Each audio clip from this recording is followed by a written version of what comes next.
Subcommittee on Government Operations of the Committee on Oversight and Government Reform and the Subcommittee on Higher Education and Workforce Training of the Committee on Education and the Workforce will come to order.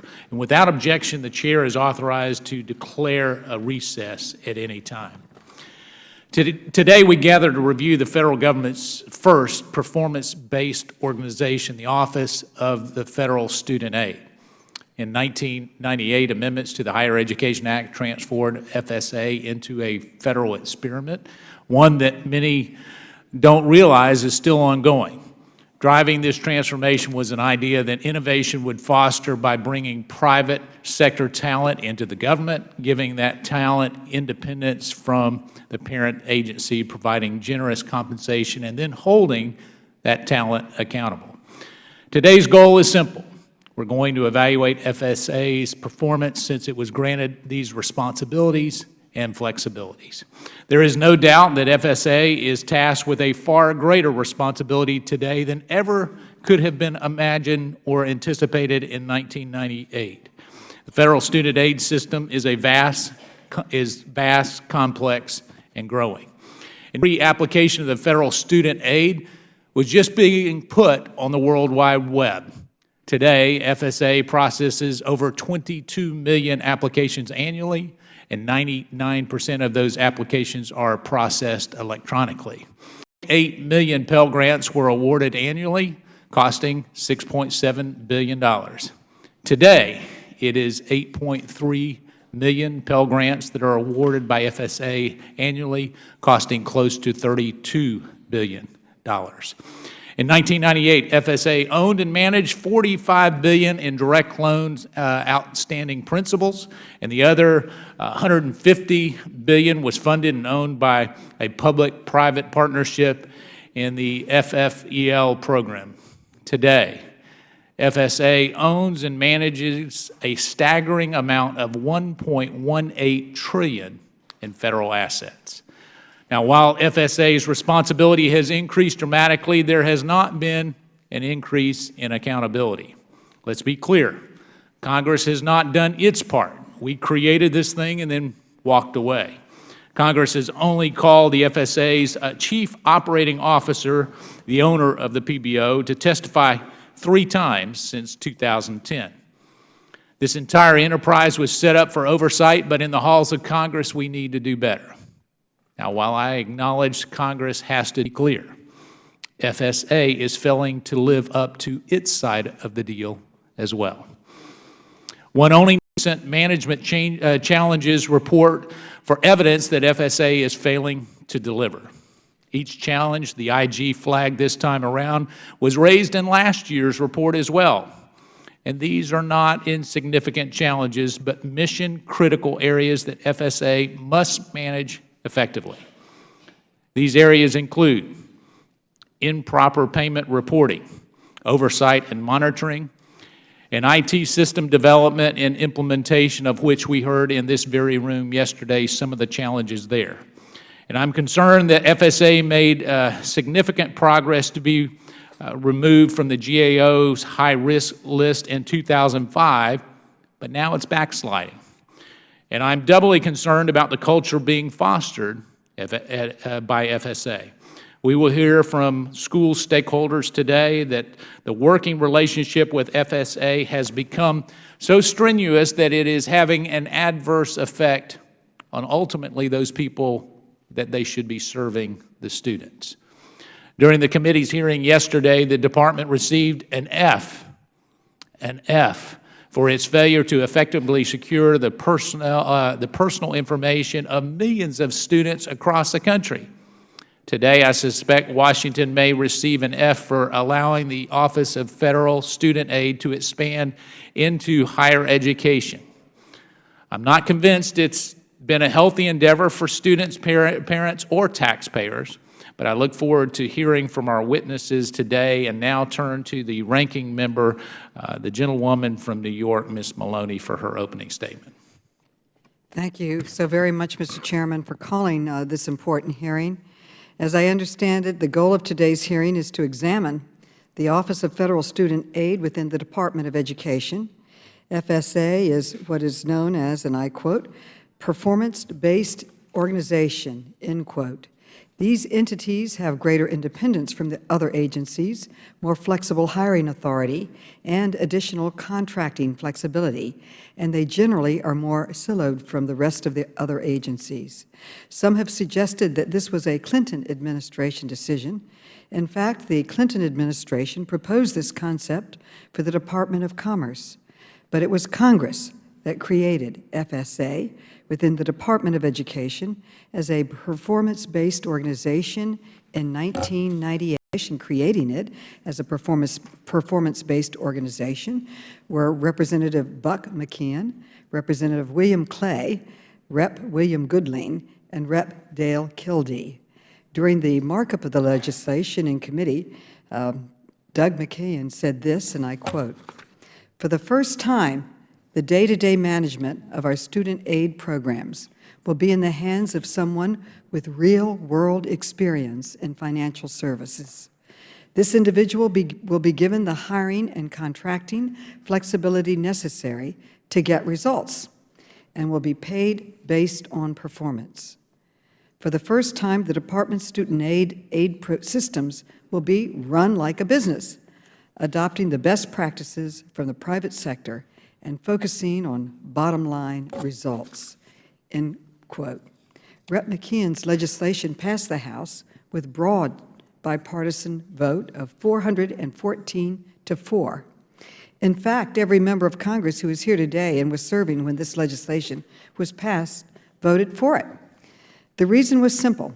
A few years earlier, the Government Accountability Office had added student loans to its high-risk list of programs that are especially vulnerable to waste, fraud, abuse, and mismanagement. As GAO stated at the time, the program had, and I quote, "generally succeeded in providing access to money for education," end quote, but was, and I quote, "less successful in protecting the taxpayers' financial interest," end quote. As a result of significant work over the next few years, by 2005, GAO was able to remove student financial aid programs from its high-risk list, citing, and I quote, "sustained improvements to address its financial management and internal control weaknesses," end quote. That was great news. I want to be clear that I agree that Congress should examine whether it still makes sense today, 18 years later, to keep FSA as a performance-based organization. As Rep. Connolly said at yesterday's hearing, we may want to consider bringing the department up to date, particularly in the area of IT and data contracts. That is something I hope we can explore today. I also feel very strongly that we have to examine the actions of the student loan services. In August, the Consumer Financial Protection Bureau notified Navient, one of the nation's biggest student loan servicers, that after a 2-year investigation, it had enough evidence to indicate this company violated consumer protection laws and was considering taking legal action against the company for its late fee practices, among other potential abuses. A year earlier, in 2014, Navient had to pay $60 million to compensate tens of thousands of military service members as part of a settlement with the Department of Justice for a, and I quote, "nationwide pattern of violating the Service Members' Civil Rights Relief Act." Navient also entered into a settlement with the Federal Deposit Insurance Corporation for, and I quote, "deceptive and unfair acts and practices." These included, and I quote, "allocating underpayments in a manner that maximizes late fees incurred by consumers," end quote. Unfortunately, we do not have Navient or any other servicers here today. I hope we'll have the opportunity to question them at a future hearing. Finally, while this hearing today and our hearing yesterday are important, the much more urgent priority for students in this country is addressing the exploding cost of college and the crippling debt students face when they graduate and enter the workforce. The Center on Budget and Policy Priorities issued a report recently warning that 47 states are now, and I quote, "spending less per student in the 2014-15 school year than they did at the start of the recession." In fact, the average state has cut spending by 20% per student compared to the 2007 and 8 school year. As a result, GAO reports that, and I quote, by fiscal year 2012, tuition had overtaken state funding as a source of revenue for public colleges, end quote. This is a national emergency. The Obama administration and Democrats in Congress have tried to make significant improvements. For example, we successfully converted student loans to the direct loan program, saving tens of billions of dollars. The administration has made other proposals, but many require statutory changes. So it is up to us here in Congress to act. The most critical higher education challenge confronting our nation is how students will pay for the ever-increasing cost of college. I hope we can focus at least some of today's discussion on this issue, and I hope we will hold another hearing in the near future to address this critical challenge. Again, I thank you for focusing on one of the most important issues in our country, the education of our young people. I thank you, and I yield back. I thank the gentlelady. I now welcome and recognize the chairman of the Subcommittee on Higher Education and Workforce Training of the Committee on Education and the Workforce, the gentlelady from North Carolina, Dr. Fox, for her opening statement. Thank you, Mr. Meadows. Good morning, everyone. Welcome to today's joint hearing. The title of the committees are too long. I thank Chairman Meadows for working with our committee on an issue that's critical to serving the best interest of students, families, and taxpayers. I'm a firm believer that collaborative efforts such as this are what most often produce the practical solutions the American people deserve. We all know that the current federal financial system is broken. That deserves repeating. We all know that the current federal financial aid system is broken. National student loan debt's at an all-time high, and a complex patchwork of grant, loan, and repayment programs has become so difficult to navigate that it often discourages individuals from pursuing a higher education. Students, families, and taxpayers deserve better. That's why simplifying and improving student aid remains a leading priority as Congress continues its work to strengthen higher education. Addressing the challenges within the federal financial aid system is an important part of that effort, and one we have discussed extensively in our subcommittee. But that's not why we're here today.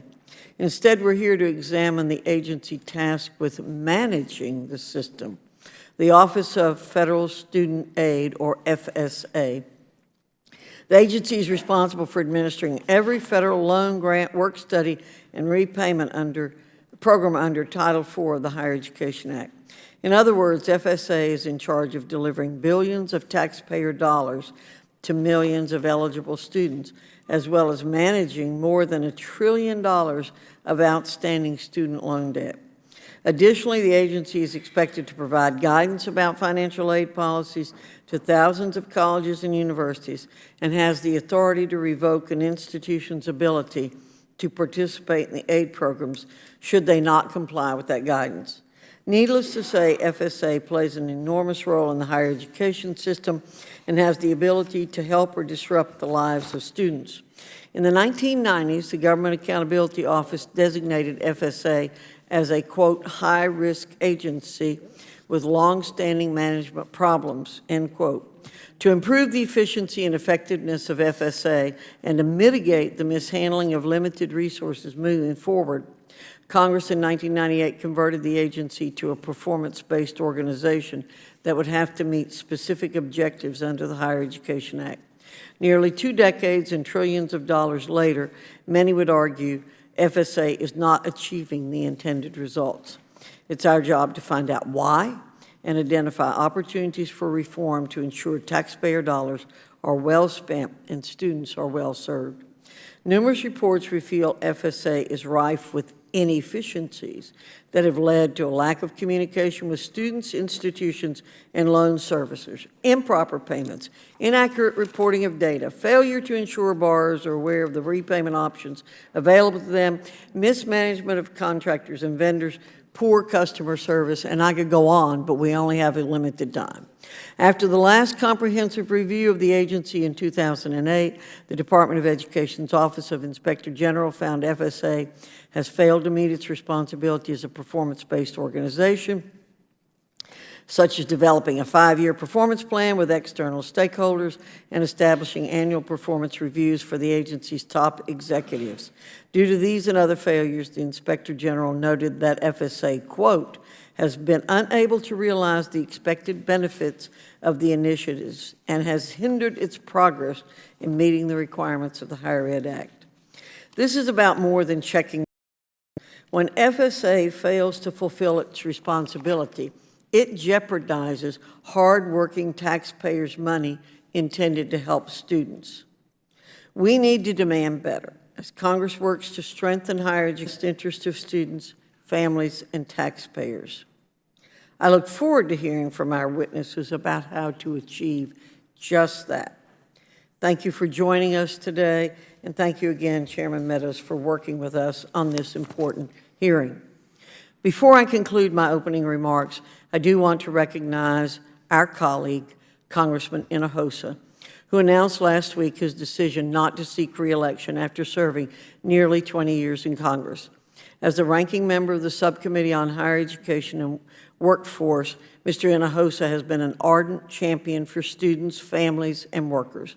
Mr. Hinojosa is to be commended for his service to our country, and I wish him and his family all the best in the years ahead. I yield back. I thank the chairwoman for her eloquent words, and now recognizing the gentleman of which we owe a debt of gratitude to, the ranking member of the Subcommittee on Higher Education and Workforce, the gentleman from Texas, for his opening statement. Thank you, Chairman Meadows, and especially Chairwoman Fox, for your very kind and generous remarks. I really appreciate everything you said, and we will visit on that. I also want to thank Ranking Member Maloney for holding this important hearing. Today's Joint Committee hearing will examine the Office of Federal Student Aid as a performance-based organization and the management and administration of these programs. I want to welcome our distinguished panel of witnesses for joining us this morning to share their views on how the federal government can continue to best serve our students. As we've heard this morning, the Office of Federal Student Aid, known as FSA, became a PBO as a part of the 1998 Reauthorization of Higher Education Act and was the first PBO established by Congress to manage the operational functions supporting financial aid programs. This model was crucial for the Department of Education to provide necessary services to our students and to ensure efficiency and accountability. While the focus on today's joint hearing is on FSA's performance as a PBO, some of my colleagues may attempt to discredit FSA, the Federal Student Aid, and its work in successfully transitioning to the direct loan program. In my view, the department's move to direct lending in 2010 continues to provide students with a streamlined loan origination system, and it provides the department with better oversight against fraud, waste, and abuse. Ladies and gentlemen, I must underscore that while there is always room for improvement, I understand that FSA has been working to address areas of improvement for quite some time, and I want to emphasize 3 points which contributed to address the need to improve accessibility and affordability of higher education. First, we must remember that FSA is the largest provider of financial aid for students in the United States. In 2015, FSA delivered approximately $128 billion in federal student aid to nearly 12 million students at 6,100 institutions of higher education, amounts that had never been reached before in our country's history. Secondly, I am also aware that FSA has worked diligently to ensure students are receiving their financial aid funds in a timely manner so that they can pay for their education and be ready on the first day of classes. Thirdly, FSA is responsible for managing programs that ease the burden of student loan debt for borrowers. FSA plays a vitally important role in helping borrowers repay their student loans through income-driven repayment plans. At the same time, I must express my concerns regarding student loan servicers. Several investigations and reports, including a report issued by the Consumer Financial Protection Bureau, have found that federal student loan servicers have not provided appropriate services and guidance and protections to borrowers. So with this in mind, I applaud the Obama administration for taking steps to make college more affordable for students and families by issuing a Students' Aid Bill of Rights to give every borrower the right to an affordable repayment plan. Furthermore, every borrower has the right to quality customer service, reliable information, and fair treatment. Along those same lines, the Departments of Education, the Treasury, and Consumer Financial Protection Bureau issued joint principles on student loan servicing in September of this year. This is a positive step in the right direction. I wish to remind my colleagues that every student, regardless of their socioeconomic status, has an equal opportunity to post-secondary education and access to financial aid. As you're aware, tuition costs and student loan debt have risen exponentially, surpassing the $1.2 trillion that Chairwoman Fox mentioned.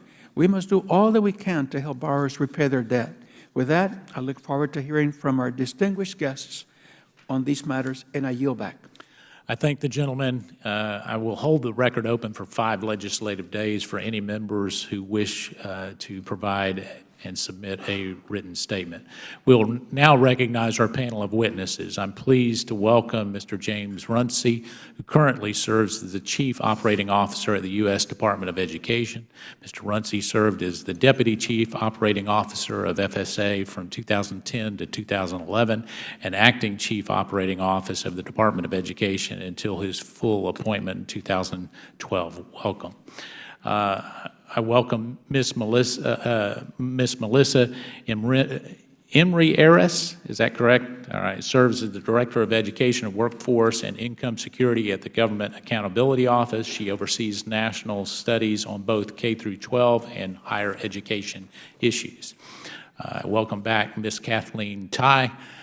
Currently serves as the Inspector General at the U.S. Department of Education. Ms. Tai also chairs the Council of Inspector Generals on the Integrity and Efficiency, and in 2011 was appointed by President Obama to the Recovery, Accountability, and Transparency Board and the Government Accountability and Transparency Board. Welcome.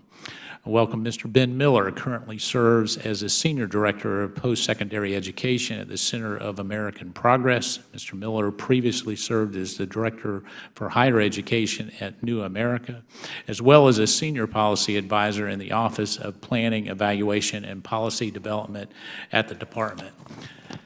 And also welcome Mr. Justin Draeger, currently serves as the President and CEO of the National Association of Student Financial Aid Administrators. In this capacity, he serves as the primary voice of the NAS, FAA, and the liaison between the 3,000 financial and aid offices in Congress and the federal government. Welcome to you all, and thank you for being here. Pursuant to Oversight and Government Reform Committee rules, all witnesses will be sworn in before they testify, so I'd ask that you please rise and raise your right hand. Do you solemnly swear or affirm that the testimony that you're about to give will be the truth, the whole truth, and nothing but the truth? Thank you. Please be seated. Let the record reflect that all witnesses answered in the affirmative. And in order to allow time for discussion, we would appreciate if you would please limit your oral testimony to 5 minutes. However, your entire written statement will be made part of the record. Mr. Runcie, you are recognized for 5 minutes. Thank you, Chairman Meadows, Chairwoman Fox, and Ranking Members Maloney and Hinojosa, and members of the committee for the opportunity to discuss federal student aid as a PBO. My name is James Runcie, and I serve as FSA's Chief Operating Officer. FSA is the largest source of federal student aid for post-secondary education in the U.S.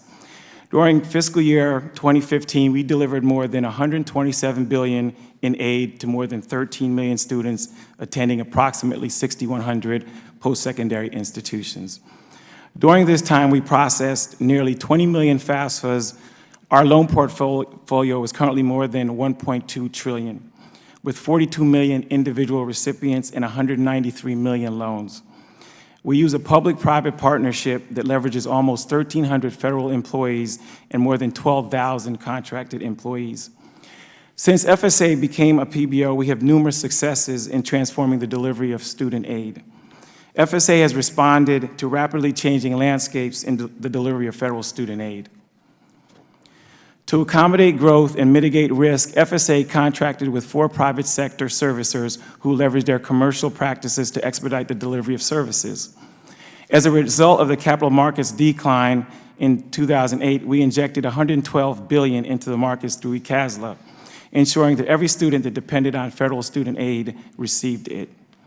We updated our systems, increased capacity, and provided training to thousands of financial aid professionals at thousands of schools to move to 100% direct lending. And we entered into agreements with not-for-profit loan servicers. We successfully implemented 11 NFPs, and we did all of these things with no negative impact to students and families. The PBO contracting flexibilities allow us to structure contracts in a way that include performance requirements and protections for students and borrowers. Spurred in part by the PBO legislation and landmark procurement laws passed by Congress, FSA has been a government leader in delivering its mission through the adoption of commercial solutions and systems. This year, FSA achieved $150 million in cost avoidance through successful contract negotiations. We have saved $105 million since 2009, thanks to the culture of accountability established by the PBO. We are proud to have earned 14 consecutive annual clean financial statement audit opinions. While we have strengthened our financial position, we also have strengthened our program compliance process to ensure the proper administration of federal student aid funds. We have increased efforts to detect fraud in the FAFSA, and we have significantly reduced the time to complete the online application, more than 1 hour in 2009 to less than 24 minutes in 2015. The FAFSA is but one integrated application among many in our complex operating environment. In 2015, we documented and assessed more than 2,600 internal controls across 36 business processes. We found that 96% of these controls are designed and operate effectively. The remaining 4% had immaterial deficiencies for which we have established corrective actions. Within the last several years, we've effectively launched and implemented major modifications to our operating environment due to legislative, regulatory, and policy changes.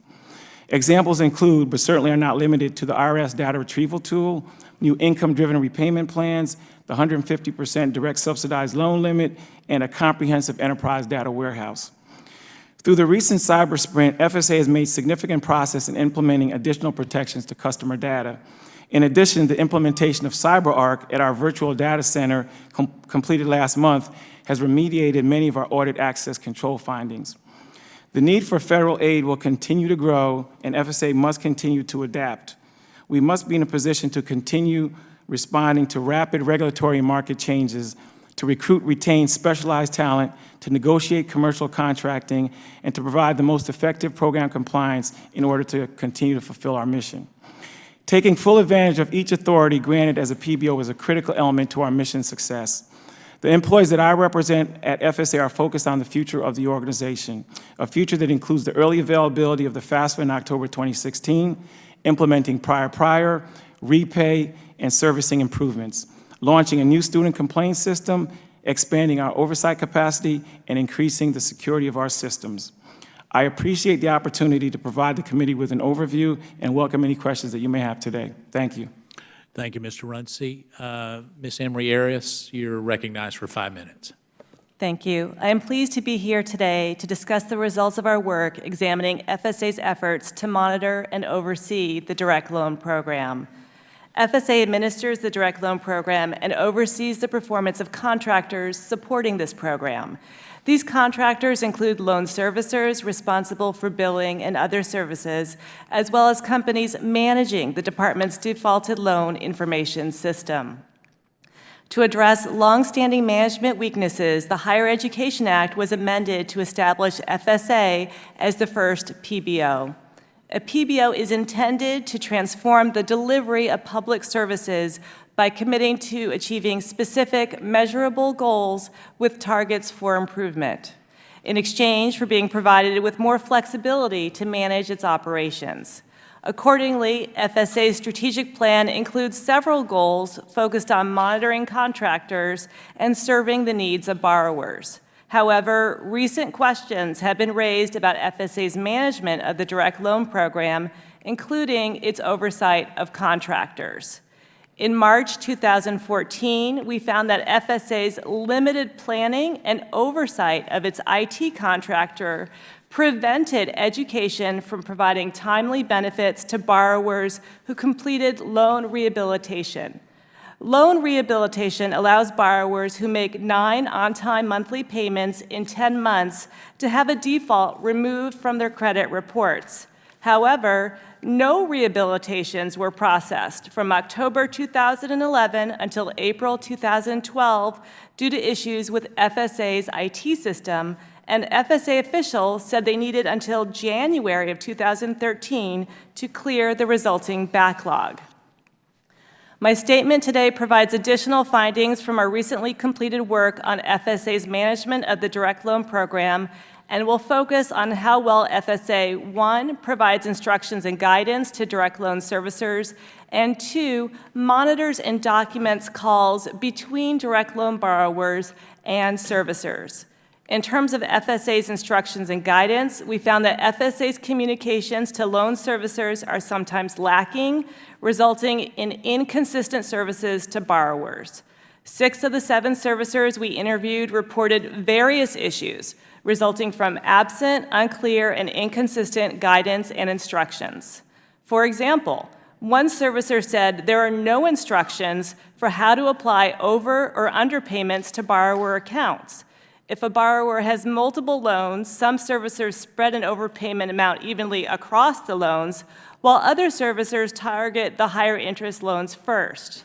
Furthermore, FSA is not consistently sharing all clarifications on direct loan program instructions with all servicers. Accordingly, we are recommending today that FSA review and improve how it provides instruction and guidance to servicers. In terms of FSA's call monitoring process, we found that FSA's monitoring has methodological weaknesses and is poorly documented. For example, we found that FSA monitors far fewer outbound calls than inbound calls, even though one servicer told us that it makes 60 times more outbound calls than inbound calls, and the outbound calls are made to borrowers who are often delinquent and at risk of default.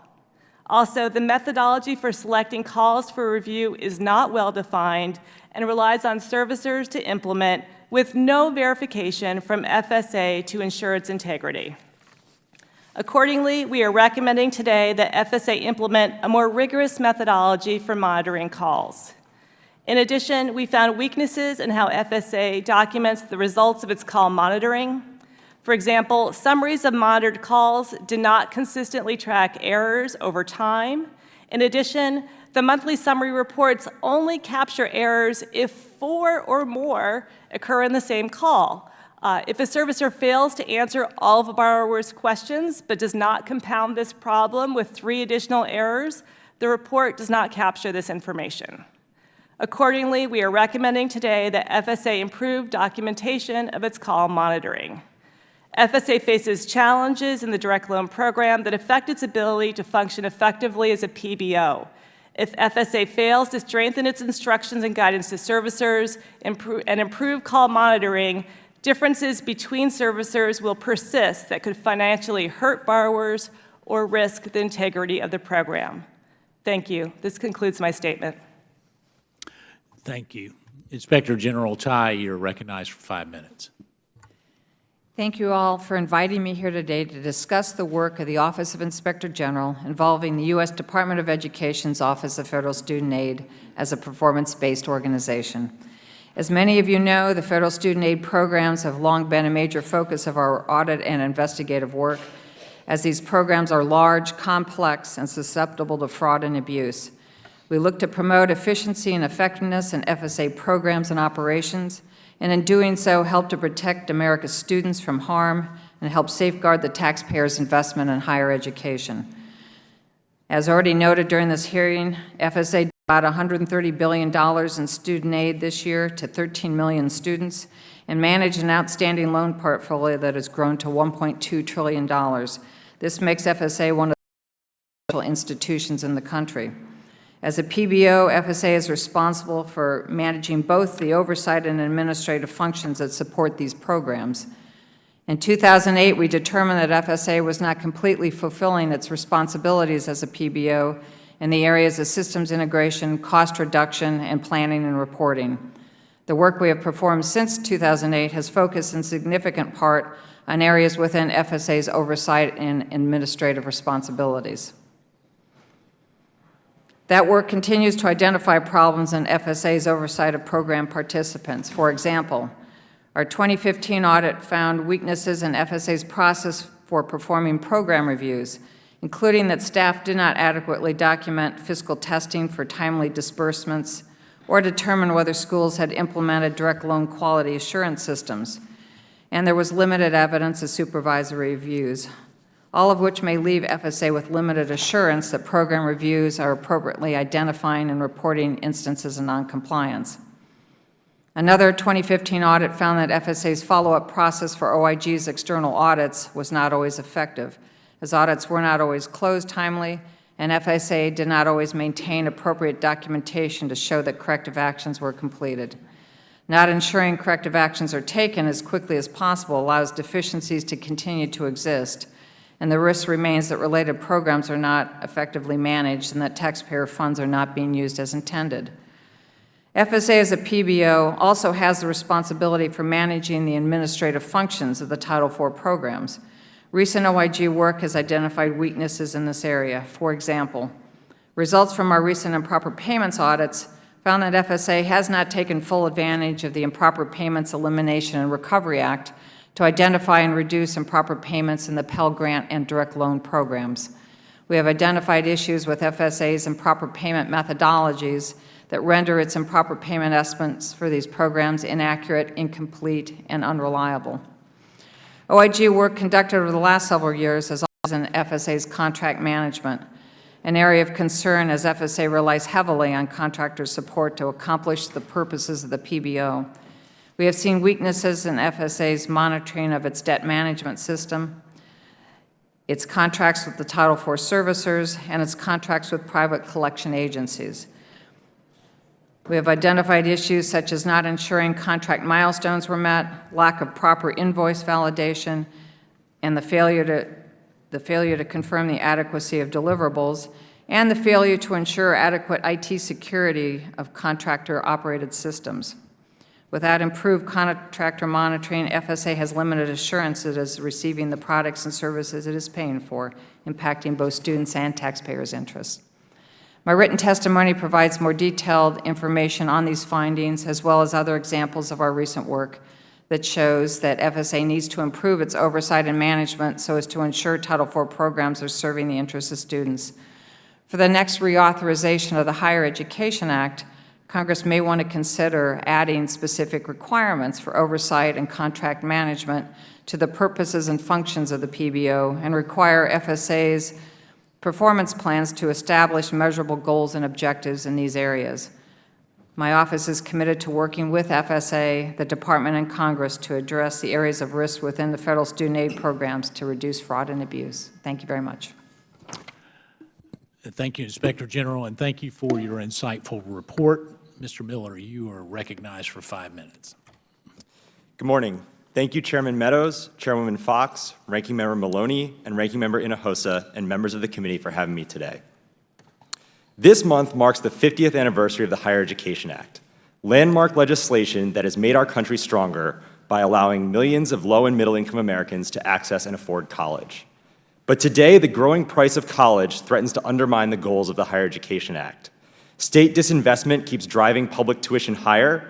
No longer can part-time work afford tuition bills, and family incomes have stagnated.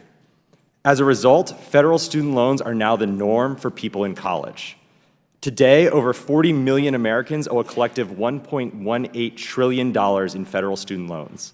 70% of bachelor's degree graduates borrow for college.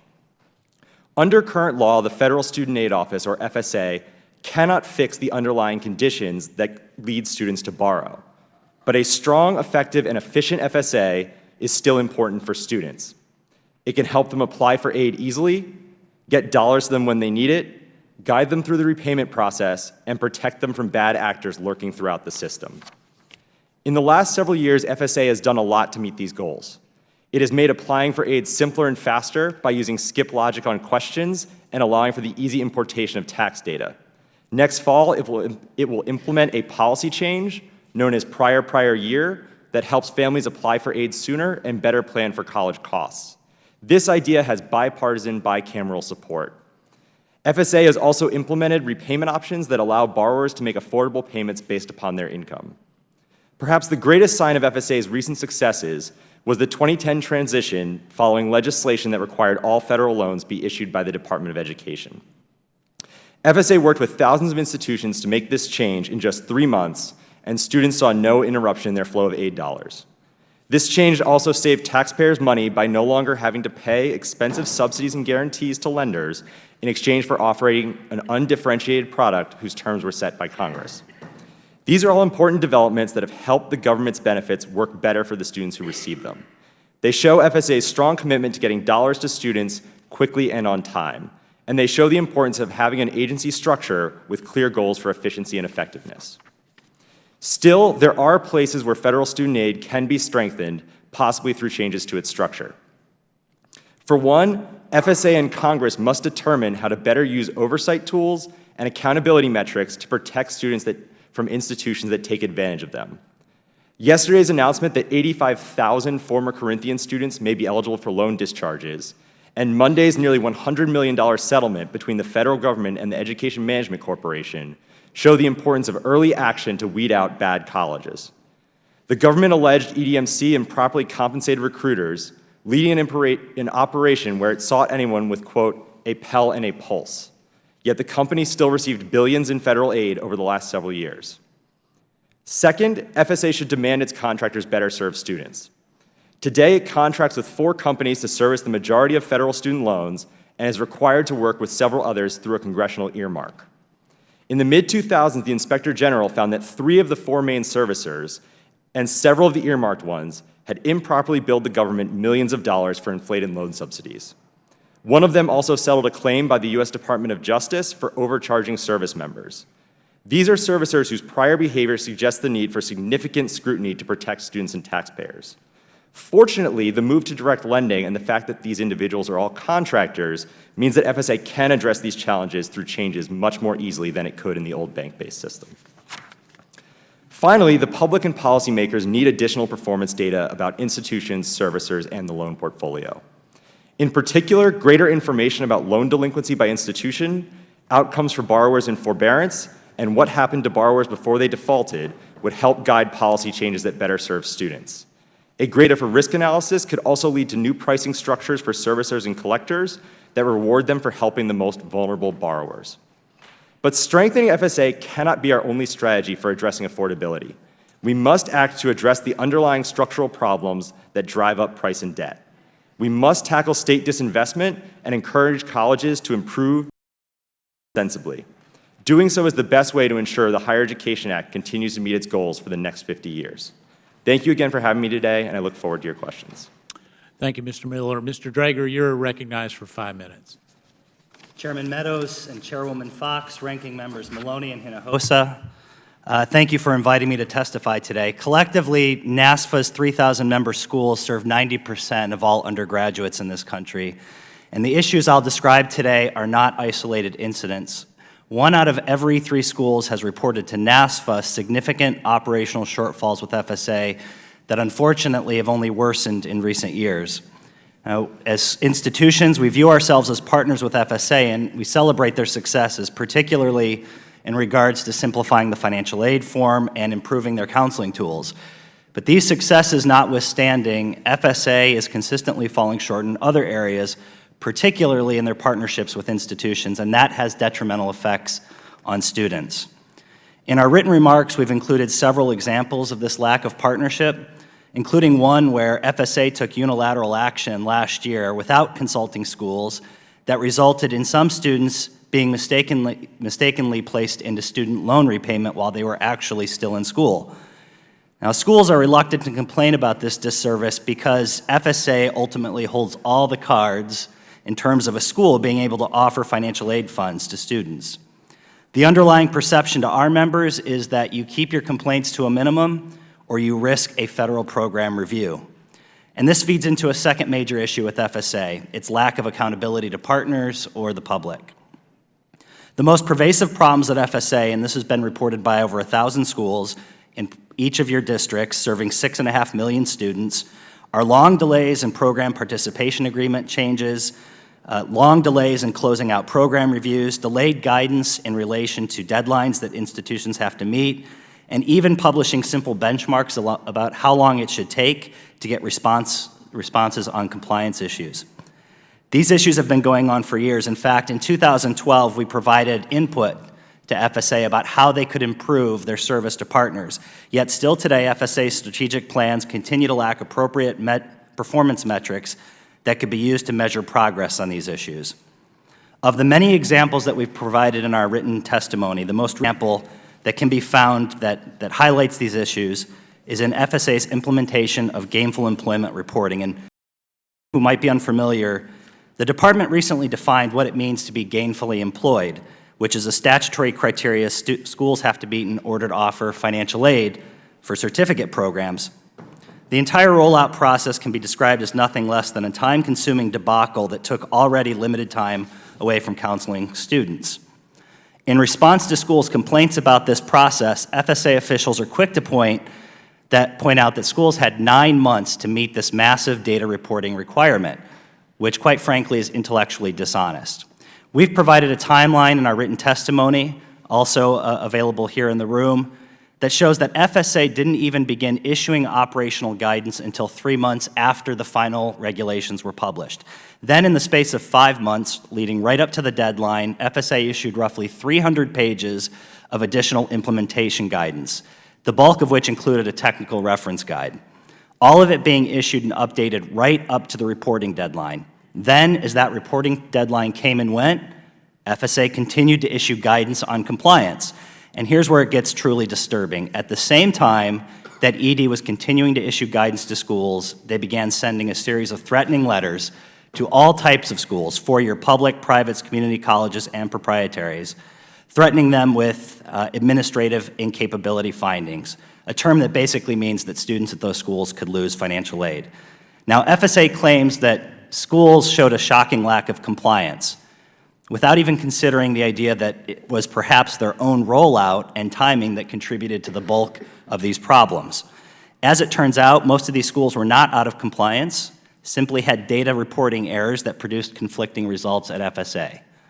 Eventually, 10 weeks after these deadlines and after 2 threatening letters, FSA finally released a tool that schools could actually use to determine whether all the data conflicts had been resolved.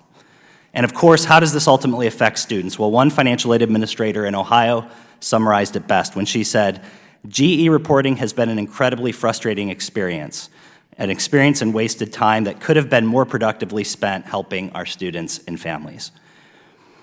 Despite these examples that we've cited here, and as best as we can tell, FSA continues through self-assessment to give itself high marks, pay healthy bonuses, and avert responsibility for these persistent. See FSA as a partner, but partnership is not a one-way street. We've provided several recommendations on ways that we hope we can address these issues. And despite FSA's many successes, and despite my belief that their staff are as dedicated to students as any financial aid administrator in this country, I also believe we'll continue to have these problems. Thank you. Thank you, Mr. Drager. Again, thanks to all of our witnesses who are here today. I would now like to recognize Mr. Allen for 5 minutes for questions. Thank you, Madam Chairman, and thank you, panel, for being here today and to talk about this very important work that you do. I mean, 1.18 trillion outstanding in debt, serving 41 million borrowers. That's a big job. And certainly we need to look at this very, very carefully to see if we're getting the results that we want out of this program.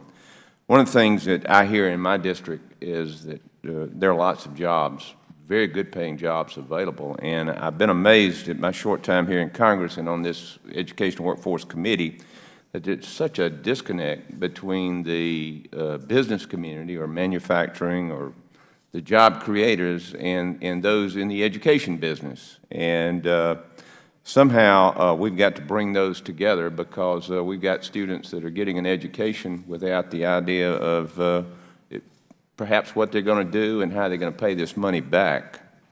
With that, Mr. Runcie, I'd like to start out with my first question. The bipartisan budget agreement just signed into law allows the federal government and its contractors to use predictive dialing to reach borrowers on their cell phones in order to help them avoid or get out of default. Can you discuss the administration's views on how this technology will aid FSA's efforts to assist these struggling borrowers? Sure. You know, part of the difficulty of making sure that students do not go into default or late-stage delinquency is being able to reach them. You know, that is sometimes the biggest impediment to making sure that they can get the tools and the resources they need to address some of their default management, you know, issues.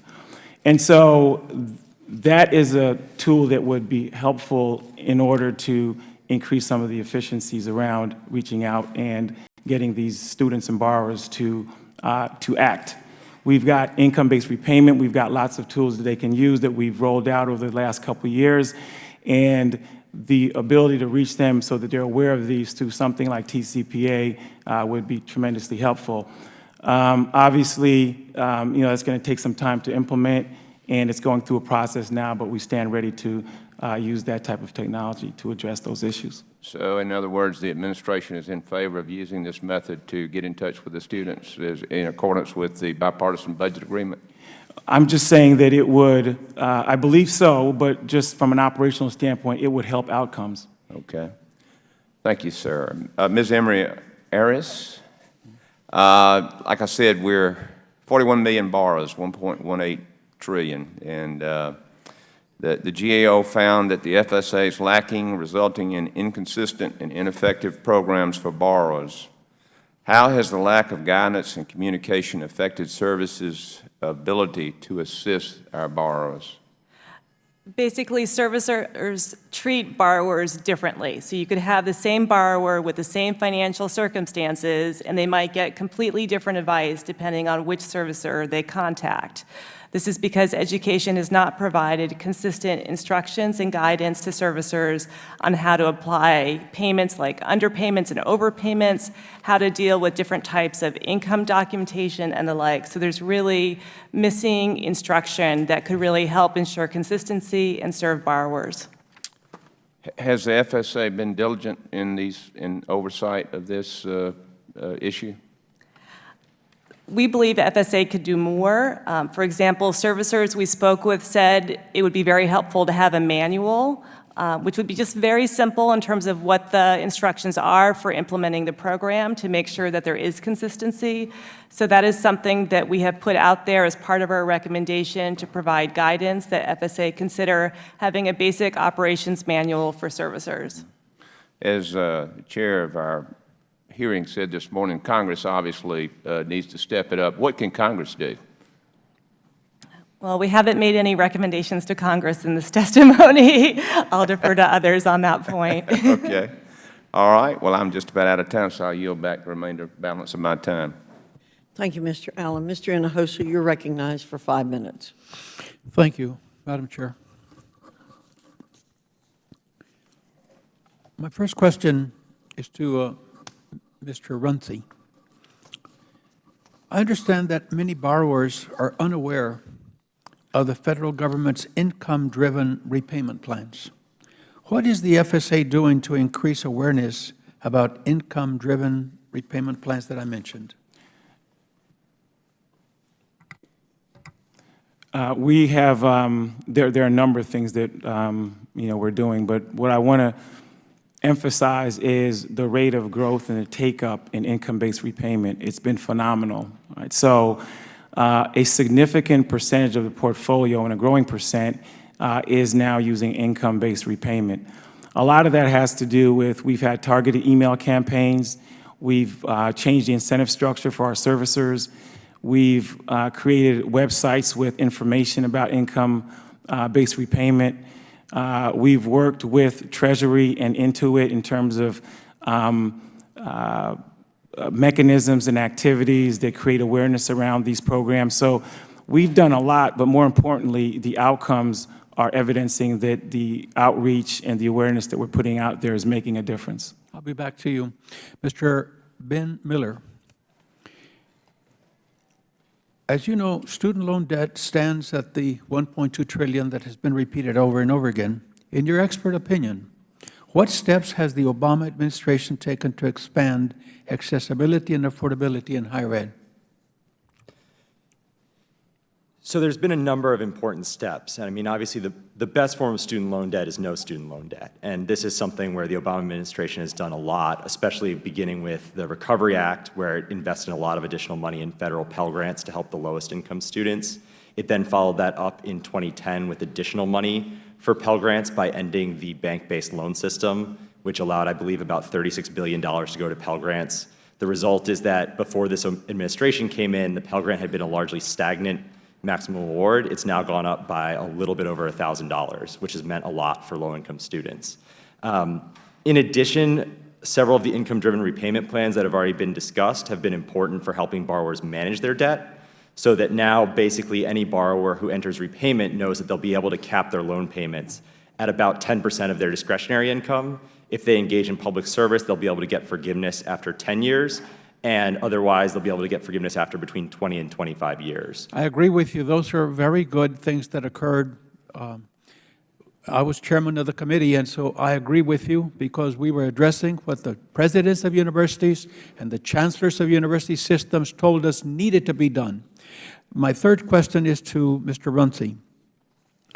Several investigations have found that federal student loan servicers whose contracts are managed by OFS may not be providing appropriate services. September of this year, 2015, the CFPB published a 150-page report detailing the services' issues and policy recommendations to fix the management of loan servicing. What is FSA doing to ensure that those servicers are using due diligence in managing their portfolio? Yeah, and I believe the CFPB report also included information around sort of private loan servicers as well. FSA has, in October of 2014, we came out with a new incentive structure and pricing model that we provided to all of the servicers, the TIVAs as well as the NFPs. And the structure of that, those contracts and the way the pricing is, it puts a tremendous amount of economic value on keeping students in repayment. Excuse me, time is running out. Can members of this committee, the two committees, get copies of that latest instruction manual that you are discussing here? Yes, we can provide Well, let me say that as time is running out, I want to say that this is amazing to me, that a business as big as higher education, where we're talking about billions and trillions of dollars, that we don't have penalties for some of these that are violating the rules, like the one that just took bankruptcy and was shut down. What is the name of that organization, that university, private? Corinthian. Yes. Yeah. All of this to say that it seems to me that Congress should give instructions that people who violate, as they are, should receive penalties that are to the individuals who are making those decisions. There should be fines and imprisonment. There has to be something that is going to stop this. It was back before 2010, and if I may quickly say that, we were seeing students getting student loans at 10 and 12% from banks and other groups, even from universities. New laws came in, as were pointed out, that we could make direct loans at 5%, And then, of course, the lobbyists came down on us real hard to stop doing that because their banks were not making all that money with guaranteed federal loans. So we really need to really put in some time and come up with penalties that are going to stop that type of decision-making that was going on. I yield back. Gentleman's time has expired. Now, Mr. Meadows, you're recognized for 5 minutes.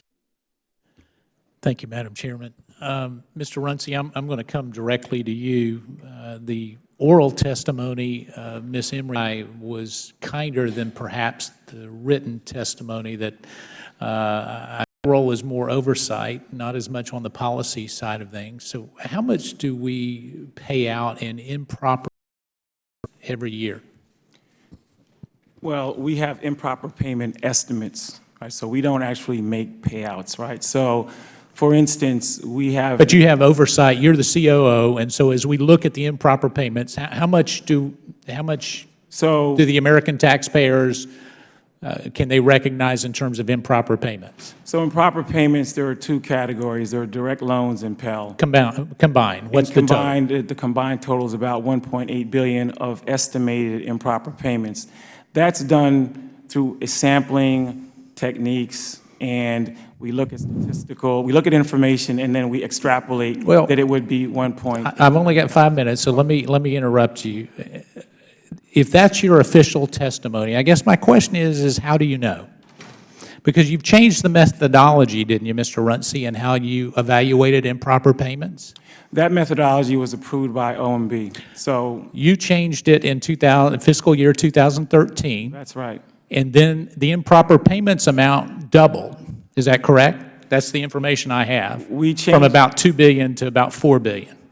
No, it's about $2 billion. I'm not sure the time frame that you're talking about, but the estimated improper payment. How many times have you changed the way that you figure improper payments, Mr. Runcie? Once since I've been at FSA. So we changed it. Well, I'm going to give you a chance to check with your folks behind you because I have information that would indicate you've changed it twice. Okay.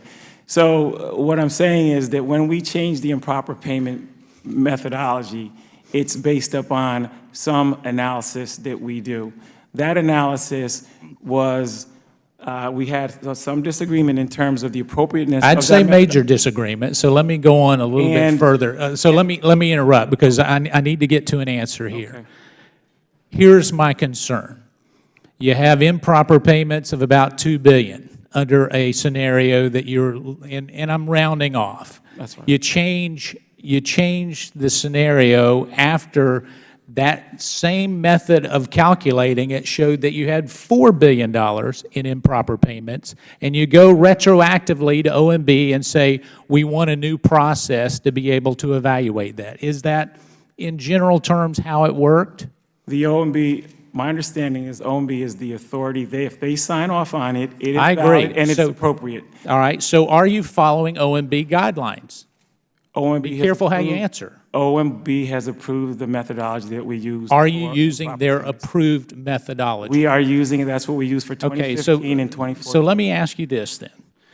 Their methodology, from what I understand, would include a sample size of 300, and yet according to the information I have, you're only analyzing 79 cases, which is statistically not accurate. It's not even following what OMB has indicated. Are my numbers correct? I don't have the numbers. Ms. Tai, are they correct? Yes, FSA originally went to OMB with a sample size of about 311 reports. I believe they did get permission to, when they realized they weren't going to have that sample size, they went and got permission to use draft reports, but that dropped them to about 90 reports instead of 311. Yeah, I show 79 plus 21, so is the numbers that I show. So, Mr. Runcie, let me tell you why I'm troubled by this. Let's put it in education terms. It's like a student is going through and taking an SAT, and we're getting certain trends, and then all of a sudden we don't like the trends we see, and we change the goalposts, we change the way that we do the methodology so that the SAT scores look a little bit better. Would you not agree that that's what the Department of Education has done? we're a performance-based organization. We have an obligation to continue to refine and innovate and look at the All right, best in the practices. 24 seconds I have left, at what point will you start to comply with the OMB guidance on how we're to have a sample size with 300? At what point are you going to do The that? methodology that we use has been approved by OMB. Okay, that's your testimony. All right, here's what I would ask you to do is report back to this committee with OMB and see if they're in compliance, and I would ask the Inspector General and GAO to see if they concur with your decision, and I appreciate the patience of the chair. Thank you, Mr. Meadows. Ms. Plaskett, you're recognized for 5 minutes.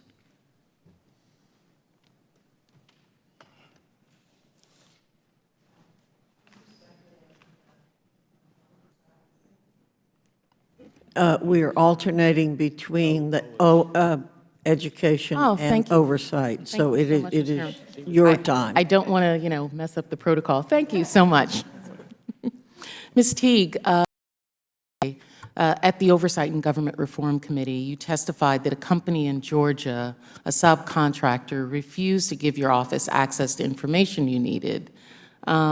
Is that correct? This was regarding a Federal Information Security Management Act? That's correct. Okay. And you testified that the name of the company that refused to give you that access was TSYS. Is that correct? That's correct, TSYS. And who's the prime contractor, since that appears to be? Accenture. Okay. And this is a government contract paid for by taxpayer funds to a subcontractor. Yes. And did you ask for TSYS for a copy of the contract? And if so, did they give it to you? Well, there's many layers of issues. We asked for, after we did not get the complete information we needed to audit the system that they were operating, we asked FSA for a copy of the contract between Accenture and TSYS. They suggested that initially that we go directly to Accenture ourselves and get a copy of it. I personally thought it was FSA's responsibility because the subcontractor was operating their system and that they should go get a copy. They were not able to do that. I mean, I know that it's, you want to go talk about the department, but this is a contractor and a subcontractor to the government. Yes. And don't they have a responsibility to give you that information when you ask for it? That's a yes or a no. Do they have a responsibility to give you that information? Yes. And so what is the mechanism that you have in place to ensure that they do that, rather than going to the department, but to get that information from the contractor? Well, my mechanism when they don't supply information to me is to do a subpoena. I have not done that. I have not done that in this case yet, no. Do you plan on doing that? For the contract, I don't know. We have contemplated, I mean, my biggest concern was not the contract itself. My biggest concern is the information that we needed to do our vulnerability assessment of the mainframe on which the common origination and disbursement system rests in Columbus, Georgia, that we were not able to do because TSYS did not give us all the information we needed. That information I may yet subpoena. But, I mean, I with a contractor or subcontractor to the government, the United States government, not giving the Inspector General information when they're asking for it. Mr. Rumsey, from the department's perspective, an obligation to give that information to the IG? I believe so. And when do you think the subpoena power should be enforced to make sure that that happens? Yeah, that's not my call, but what I will say is that we tried everything that we could. I mean, I think we worked with the Inspector General, the OCIO.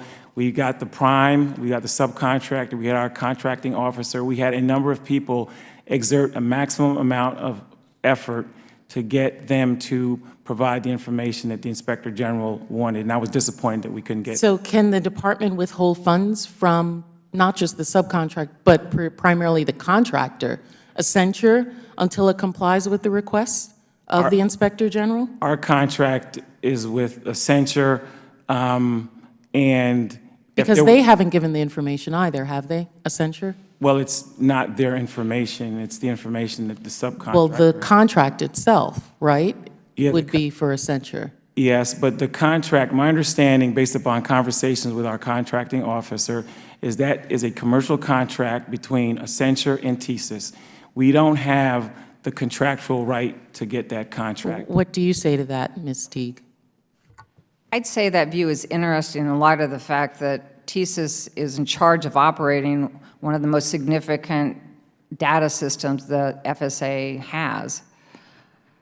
Well, you know, I know that the chairman of Oversight and Government Reform, Mr. Chaffetz, yesterday talked about writing a letter to the subcontractor. I think that a letter also needs to probably be written to the contractor in this case. I would agree. Okay, thank you. I have no further questions. Thank you. Thank you very much. Mr. Guthrie, you're recognized for 5 minutes. Thank you, Madam Chairwoman. Appreciate that, and I appreciate you all being here. This is a timely subject to me. I have one child that just left college, one in college, and when we just did a college tour, and you sit there as they say, the cost of attendance, and you're saying, how do people do this? It is, it's very difficult, and it's something that I know we're involved in doing, and so since you're kind of peers, my age group, I have a lot of, that's what I hear a lot of parents talk about, the affordability of college. So it is on a lot of people's minds. A lot of that happens at the state level, I get it, but having an adequate and a good service program, and I can't go without pointing out, because I started talking about this in 2009, I'll still say it again, $10 billion of federal money that's paid by students back to the federal government, so the profit from operating the program goes to pay for the Affordable Care Act.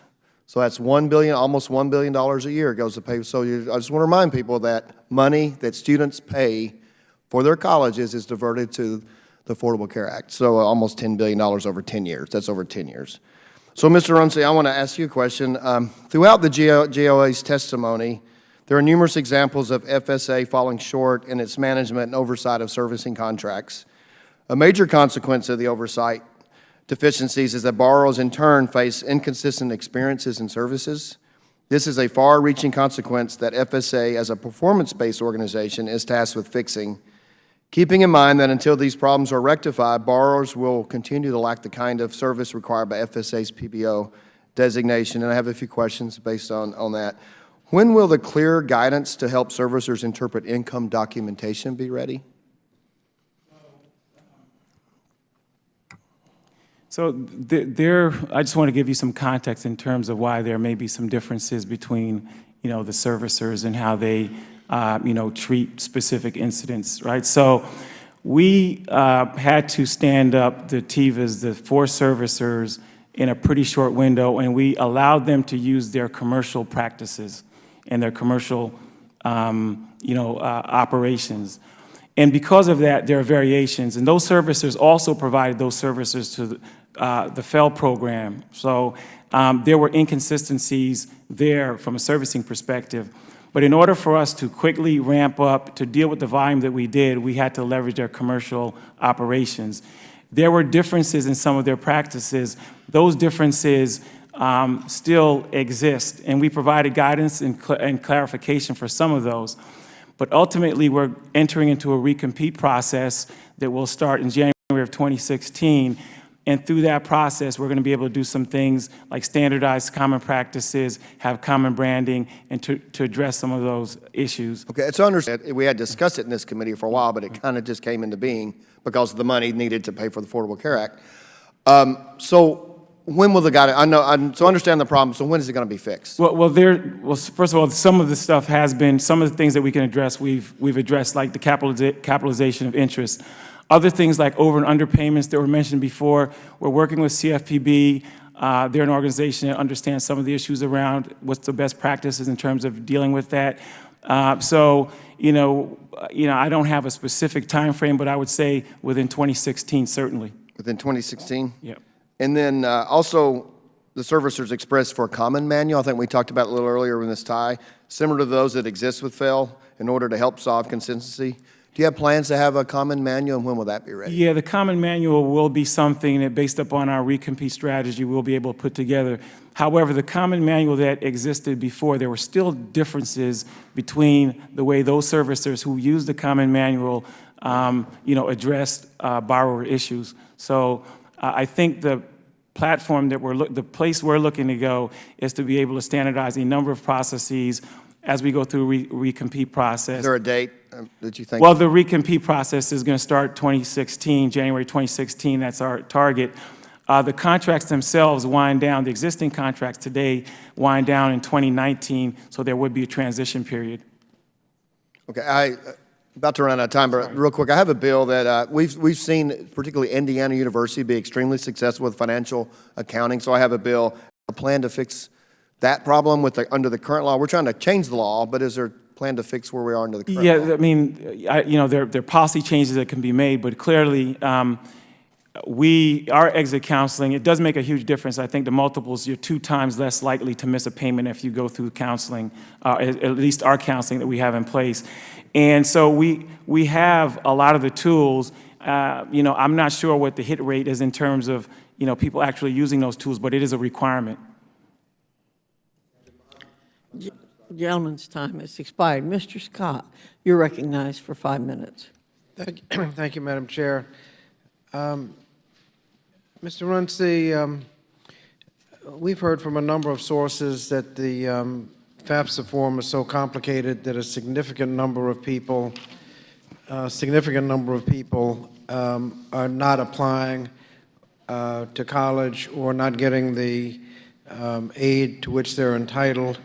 There are a lot of suggestions in simplifying the form. One is using prior year taxes. Have you adopted that? Yes, Congressman Scott. We have a project timeline and a plan, and we've allocated resources to have prior instituted by October of 2016.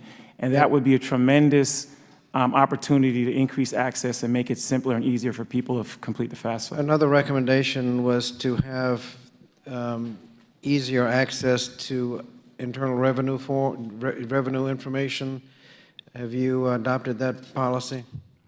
Yes, I mean, we have, the income, we have the DRT tool, which is the data retrieval tool that allows for automatic retrieval of the tax information right into your FAFSA form, as well as for income-based repayment. For those repayment plans, you can also leverage the automatic IRS tool. So that's available now? Yes, that is available now. What about if you are eligible for a means-tested program, is that using that recommendation? I'm sorry, for what tested? Means-tested, like food stamps or other kinds of income-based program. If you're eligible for those programs, that you would have a simplified FAFSA form? I'm not sure on that. I'm going to have to come back to you on that, Congressman Scott. Are there any additional changes that you will be recommending that might need congressional action? Not at this time. I think we're just really focused on making sure that we can hit the prior and have, and then move the FAFSA form from January to October. Historically, the FAFSA form has been available in January. This is a tremendous change because while you're applying for school in the fall, you can now know how much you're eligible to get in terms of financial aid. That's going to make a lot of difference in terms of people having an understanding that they can actually be able to go to college. So that's a huge step. We had a question about allocation of payments when a person has multiple loans. How are those allocated in terms of whether or not the payment goes to those loans with higher interest rates? Yeah, so that's where there has been some flexibility. And that's the issue that we're working on with CFPB and other agencies who have expertise in terms of what would be the best practices for borrowers. So that is an issue that we're focused on, and we're going to address, as soon as we establish what the best practices are and make that commonplace across. Are there any efforts to participate in outreach to maximize the number of students applying for financial aid, or to inform students of various repayment plans rather than just react to their applications? Yeah, so we have targeted outreach campaigns. So we do emailing. We have a lot of social media, whether it's Twitter, Facebook, YouTube. So we leverage that infrastructure to provide as much information about our repayment plans as possible. In terms of the front end, in terms of the take-up in FAFSA, we have a FAFSA completion project and a FAFSA completion tool that we've used to create more FAFSA filers, a greater percentage of high school seniors filing FAFSAs, which is an indication as to whether you will enroll in college. Are there any, in terms of efficiency, are there any investments that you need to make in terms of equipment or software that would help you become more efficient that you don't have funding for? I mean, I think, well, we're in the process of establishing enterprise data warehouse, which is one of the things that we're trying to leverage, create an infrastructure where we can use more data to have more predictive analysis, as well as to look at how we can improve ourselves operationally. Also, from a program compliance standpoint, we would be able to leverage some of that data to find out where there's more risk. I think our issue is the entire infrastructure needs to grow. And in order to be able to grow the infrastructure and have the type of security and some of the other things that we need, we're going to need additional resources. I saw the budget, the Senate and the House budget. I don't know if it's appropriate to bring that up, but with that shortfall, there may be certain things that we will not be able to deliver. If you could give us that details on what you could not deliver without the money, that'd be helpful. Okay, terrific. Thank you. Thank you, Mr. Chairman. Thank you, Mr. Scott. Mr. Wahlberg, you're recognized for 5 minutes. Thank you, Madam Chairman, and thank you to the panel for being here. Mr. Runcie, when was the last time FSA released a performance plan? We released our strategic plan. I believe it was updated. I believe we released it. If it has, it will be released within the next month. Before that, when was the last plan released? We update our strategic plan every year. Every few years, we have what we call a full strategic plan where we solicit market information. We talk to. But when was the last plan that was introduced? Because I understand it's supposed to be every 5 years, correct? Yeah. When was the last plan? The last plan, I think we just issued one within the next month. I think we're issuing a plan, and before that, we issued a plan in 2012. So in 2012, we issued a strategic plan. It wasn't 2010. When it was supposed to be, back in 2010, it wasn't released until 2012? I know in 2012 we released a plan. I'll have to get you that information. I want to be precise, but I'd appreciate that. Who did you consult with when creating these plans? Well, what we do is we do a bunch of market research. We do environmental scans, and then there is a 30-day notice period where we send out the plan so stakeholders can provide comment on the plan. And that's why I'm a little bit confused, because I know we sent a plan out, I believe, September of this year with a 30-day notice period so that we could get comments back on the plan. And we've done that historically, and we've gotten comments. I don't believe this year we got a single comment. Who would you normally consult with? Stakeholders that represent, student groups, so student associations, school associations, the Hill. So we would send that out to those stakeholders. Mr. Draeger, when did the FSA consult you about its 2015 plan? The last time that we were consulted by FSA was in 2012, where we highlighted for them the participation agreement delays, the delays in closing out program reviews, delays in guidance. So that was 2012? Correct. Not presently for the 2015 plan? We continue to raise the issue, but outside the context of an update to their plan. In your experience, has FSA consistently consulted with schools, with leaders, with students, and other stakeholders prior to implementing a new plan? That has not been our experience, and we have not heard from schools that have been consulted directly either. Mr. Runcie, then, by statute, you're required to consult interested parties prior to implementing a new plan. Did you consult NASFA? And I guess, would you say NASFA is an interested party? Well, my records, which I checked before I came here, indicate that we sent a notice to Justin Draeger, who is the head of NASFA. So it was sent to him this year. Well, we got a conflict here. So if you could supply us with accurate information as to that letter We will supply that to you. We'd appreciate that, because Justin is shaking his head saying he's not received that letter. I understand that, and I will provide you the information. Mr. Drager, in your testimony, you discuss how the working relationship between schools and FSA has become so strenuous that it's ultimately hurting students. Can you elaborate a bit more and discuss potential solutions?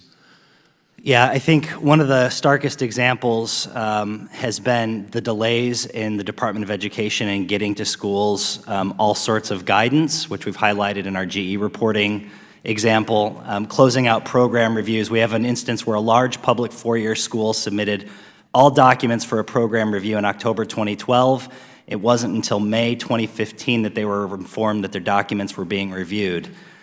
So we have significant time frames where basically these program reviews aren't being closed out. It's perpetually hanging over the heads of these schools, and no entity, public or private, can operate with that level of uncertainty. What recourse do they have if they're having problems in getting action from FSA, and I guess who can they appeal to as well? Yeah, the structure of FSA is such that there really is no appeal for the school. FSA provides all the guidance, they do all the program reviews, they make the determination about who can and can't participate in the Title IV program. So it's a black hole. If it doesn't work for them, ultimately they have no recourse.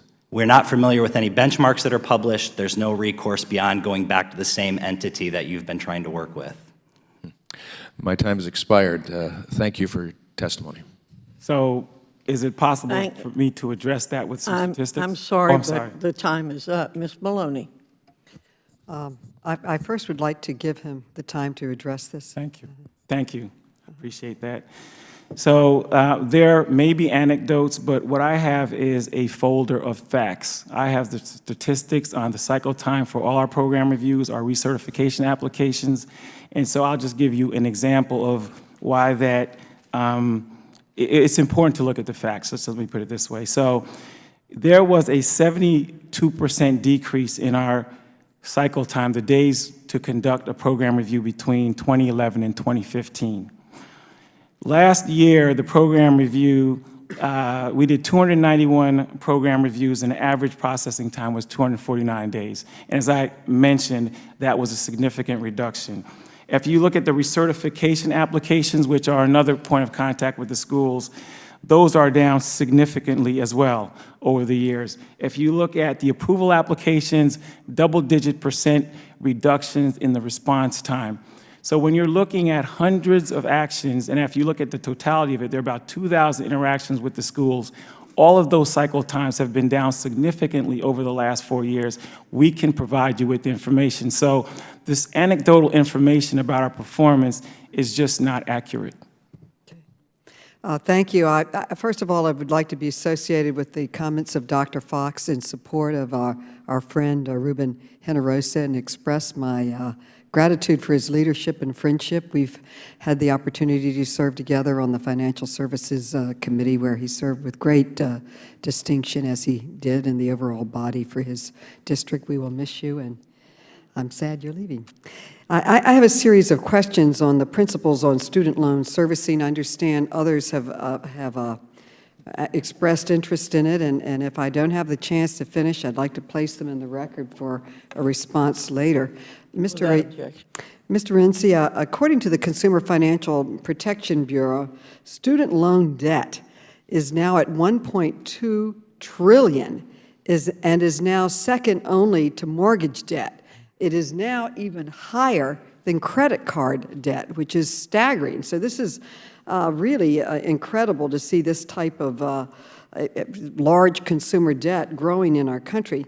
And earlier this year, the Department of Education joined the CFPB and the Department of the Treasury in soliciting information about student loan servicing from the public.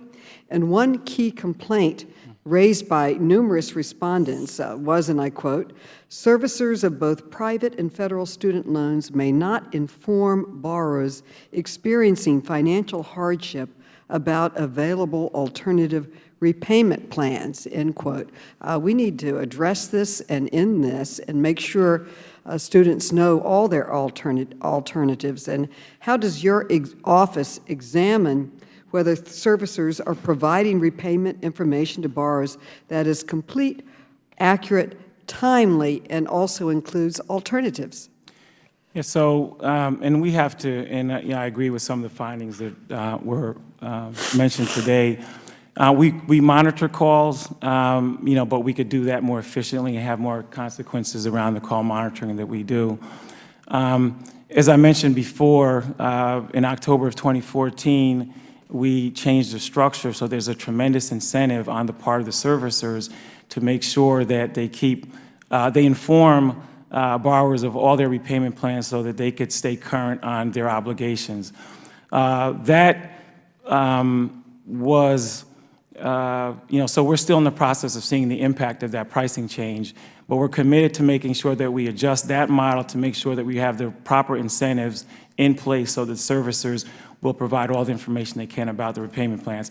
Separate from that, we're doing our part in terms of our outreach, our communication, and leveraging our websites and so forth. Okay, how much of loan servicers' compensation is currently based on achieving specific customer service standards? Well, we have surveys. So there's a customer survey that is a component that's used, and based upon how they perform, when we blend the customer survey along with some of the other components, for instance, the percentage of loans that are in current repayment and certain other attributes. We look at that, but we also look at the survey results to see how they're performing from a customer perspective, and that determines their allocation, which determines their economics. So we do use that as a part of our model. Okay, my time has expired. Thank you, and I place the rest of my questions into the record to be answered. Thank you. Thank you, Ms. Maloney. Ms. Stefanik, you're recognized for 5 minutes. Thank you, Madam Chair. I represent a number of higher education institutions in northern New York, ranging from SUNY schools to community college to private colleges, and I visited every single one of them. And one of the conversations that I frequently have with students is that student aid programs are complex and challenging for them to understand. And my question is for Mr. Runcie. One of the statutory purposes of the federal student aid PBO is to make aid programs more understandable for students and their families. However, just last month, GAO released a report that found many eligible borrowers aren't even aware of income-driven repayment plans and therefore aren't able to make the decision to lower their payments and reduce the risk of defaulting on their loans. How are you addressing this failure, and how are you educating servicers to make sure they can accurately explain this maze of repayment options to borrowers so they can access the help they need to repay these loans? Yes, I mean, part of it is the overall complexity of the student loan program. So there's a lot of statutory programs, certain things that we don't have control over, so it makes it much more difficult to make a decision about what the right repayment plan is. In terms of income-driven repayment, we put out a targeted campaign that yielded pretty impressive results. We are doing another targeted campaign once we come out with Repay.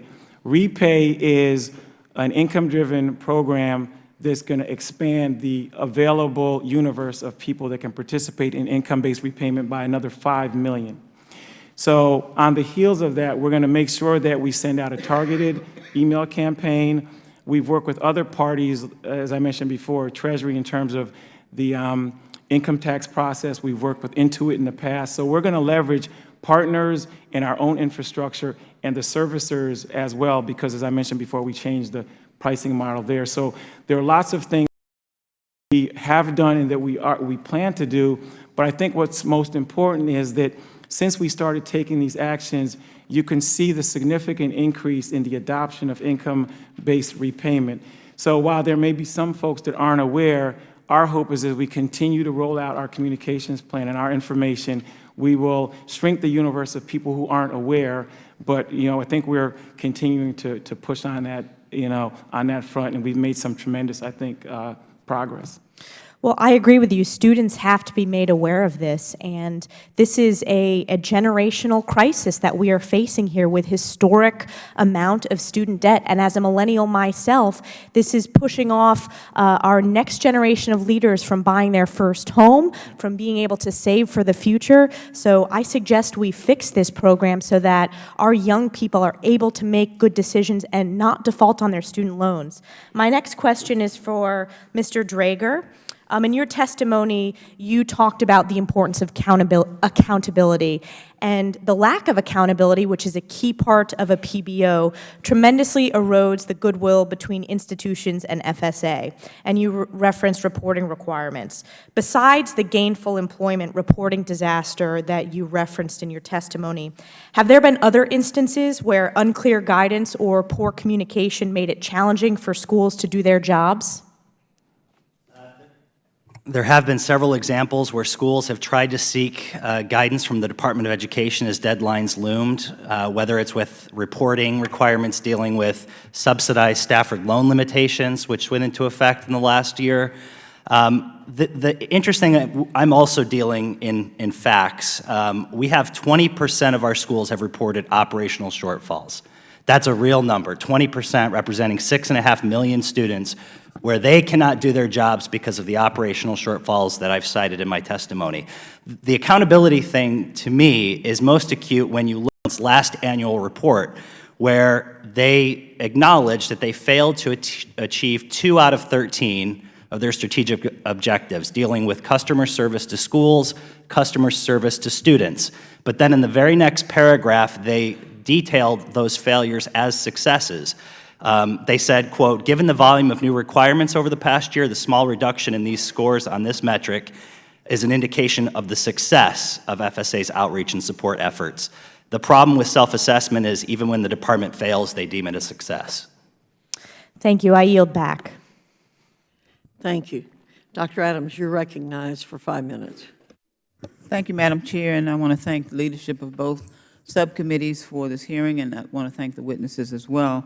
I spent 40 years in the classroom at Bennett College in Greensboro, so higher education is a tremendous interest of mine. So let me just piggyback on the last question about default, and because institutions are penalized as well, in addition to the students and the things that they can do when they leave. So let me ask Ms. Emery Aris, do you believe that our institutions of higher education should play a role in better counseling students on these programs, or should it be up to Congress and the administration to increase the participation in the programs? And if so, what should they look like? We haven't looked specifically at the role of schools. However, we have looked at the role of servicers and the department in educating borrowers about repayment options. And while I agree with Mr. Runcie that the take-up rate has increased in terms of income-based repayment options, there's still a very wide gap between those that are eligible and those that in fact participate. And part of the challenge is that although there are in fact targeted campaigns, as Mr. Runcie mentioned, there is not an across-the-board notice to people when they enter repayment about these options, so that simply telling people when they start repaying what the options are is not happening across the board, and that needs to be done. Thank you. Mr. Runcie, if you could, what's your response to the institutions of higher education and their role? Yeah, well, in terms of the, I'm sorry. So, yes, you know, the institutions, there is exit counseling, and some institutions do a pretty fabulous job in terms of exit counseling, where they make sure that the students understand the obligations and the consequences of defaulting. You know, we also obviously, you know, are involved from a servicing standpoint. We reach out and we provide information. If you look at the cohort default rates for all schools, whether they're proprietary schools or private schools or HBCUs, those cohort default rates have all dropped about 20% within the last two cohorts, which is a tremendous reduction. So whether it's the schools or the Department of Education, there has been a noticeable impact in terms of the reduction in the cohort default rates. Okay, sounds like both should be involved. But Mr. Miller, since the 2008 economic downturn, many states have made significant cuts in funding for higher education. In North Carolina, our General Assembly, and I was a part of that at one time, and our governor have made gutting higher education a regular activity. I didn't support that.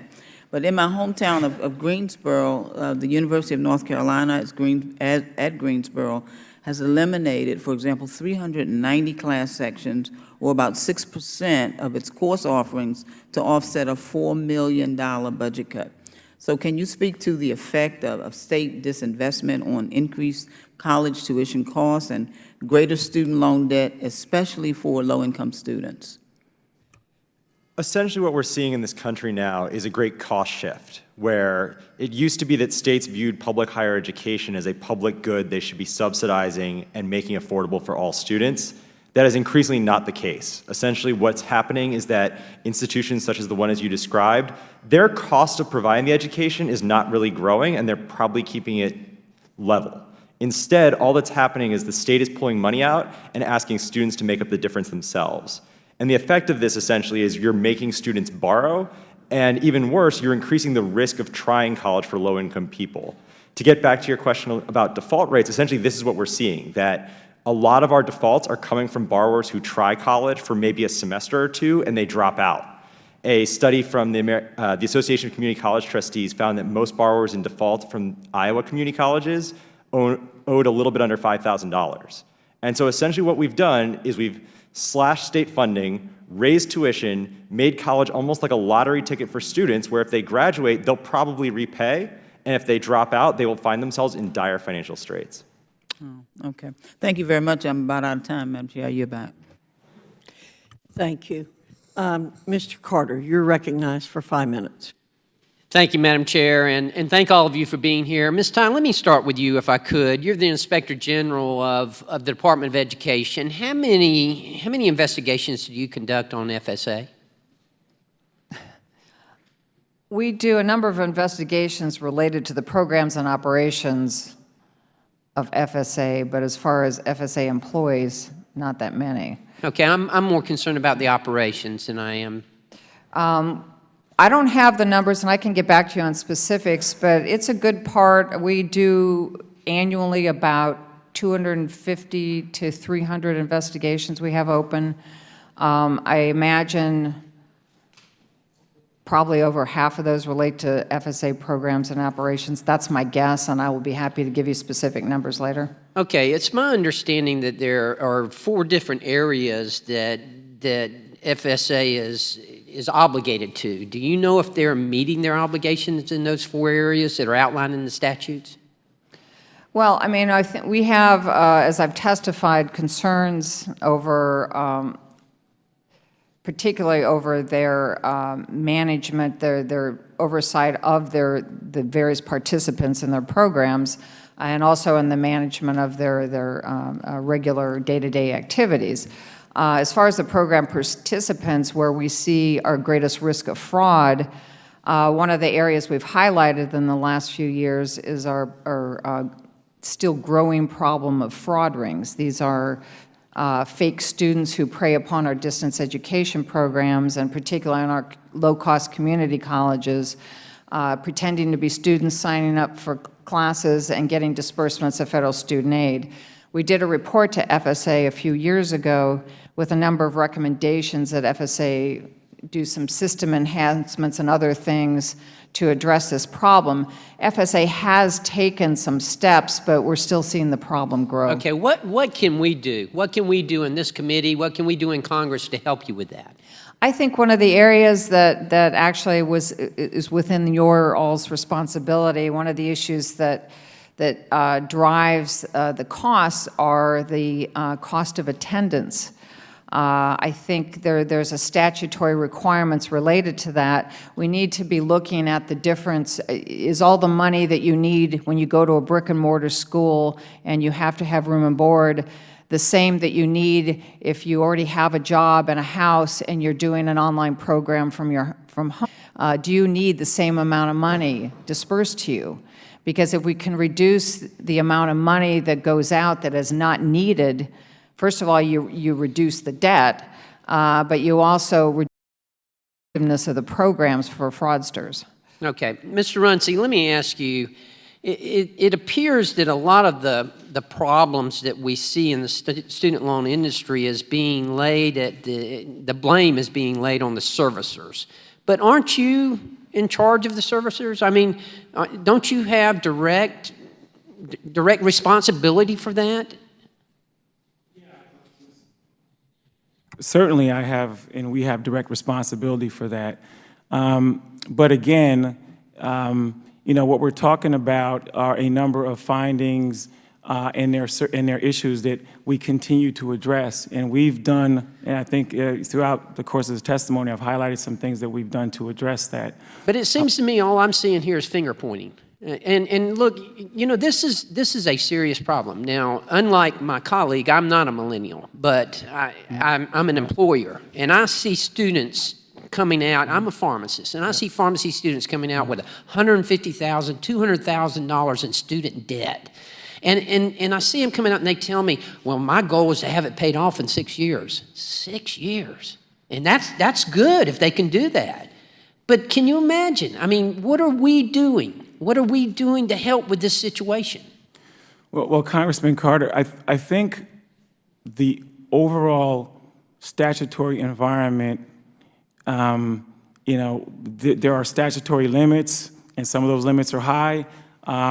We don't control some of the policies that allow for students to get the types of debt that they sometimes incur.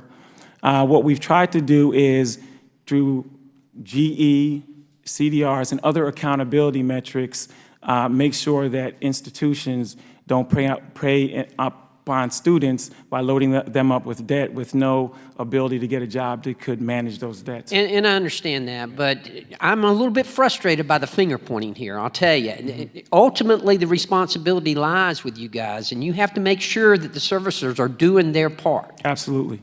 Thank you, Madam Chair. I yield back. Thank you, Mr. Carter. Mr. Clay, you're recognized for 5 minutes. Thank you, Madam Chair, and thank you all for being here today. This year, President Obama issued an executive order that sets forth a student aid bill of rights. This included specific directives to agencies to increase protections for student loan borrowers. Mr. Runcie, can you briefly describe the specific rights the administration believes students should have? Yeah, so some of the principles, making sure that students have access to financial aid, that they are not harmed, and that we give them the tools to make sure that they can repay their obligations. Those are some of the general points. But under that, there were certain specifics around making sure that there's common branding, that students can make complaints. So we're putting together a comprehensive complaint system. So if students and borrowers have complaints, we can log them, we can track them, and we can be responsive and use those to make sure that we make changes to benefit students and borrowers. So there's a litany of different things that are in there. A lot of those will be probably addressed as we go through our recompete process and through some of the outreach that we plan on doing. Another thing was sort of transparency and providing awareness. And we've already had some targeted email campaigns with notifications to students and borrowers. So we're looking to get more information out to them so that they can make better decisions. And the administration has also proposed critical improvements to federal student aid that require statutory changes, and that means it's up to Congress to act. For example, the administration has proposed eliminating the tax liability for certain discharged student debt. Mr. Runcie, can you tell us why this proposal is important? It's important because, if we eliminate, depending on how much debt we're talking about, it could be a substantial burden, economic burden. So, let's say, for instance, someone had a situation where they were falsely misled, took out loans, and eventually those loans were discharged. It would be to accept that someone would get a large tax bill, after the fact. And so, it's important so that we can actually produce a real make-whole. It wouldn't be a real make-whole if you had a large tax obligation at the end. And statutory changes are required to implement. Yes, that's right. Proposal, and Congress has not enacted these changes yet, have they? No, not as far as I know. And the administration has also proposed statutory changes to create stronger protections for students and borrowers from the predatory practices of some student loan assistance companies. For example, some firms charge high fees for services that students can access for free from government websites. And Mr. Runcie, Congress has not enacted these proposed changes to protect borrowers from such predatory practices, has it? No. And so we must act too, and protect these borrowers from some of these practices. And I listened to my colleague, Mr. Carter, talk about what you all are doing, but I also realize too that at the state level, budgets are strained, state budgets are strained, which means less money for these colleges, and it also means that they have to raise fees in order to sustain.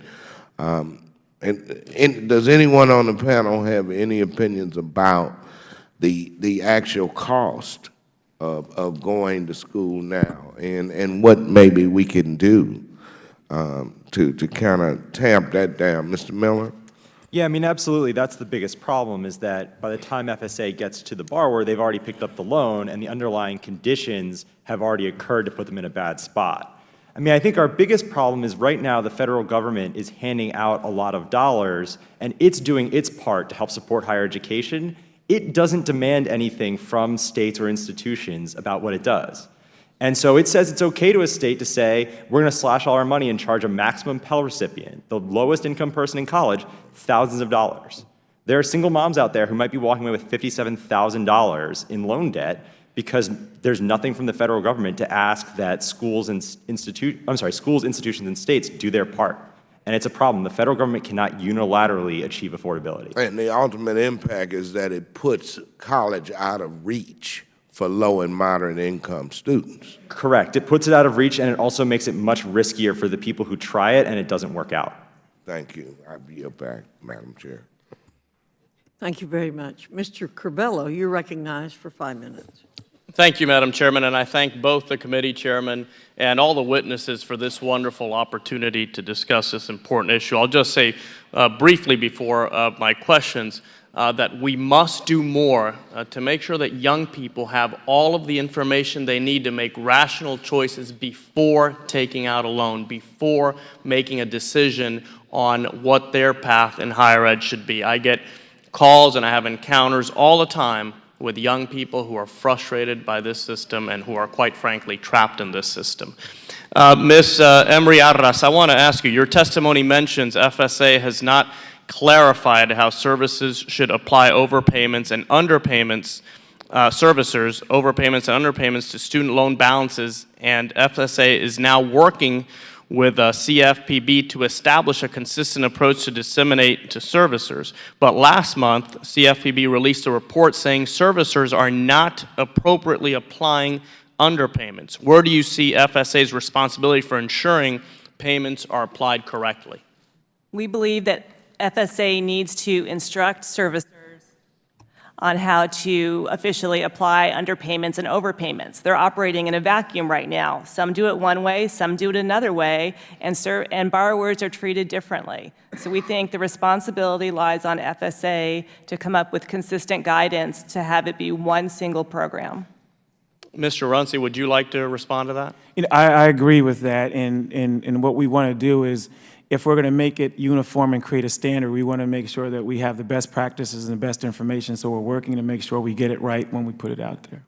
Thank you. And Mr. Runcie, I want to ask you about heightened cash monitoring. Could you discuss briefly what the standards are for putting institutions under this type of program, either HCM1 or HCM2, and also what institutions can do to be removed from this status once it's been applied by the department?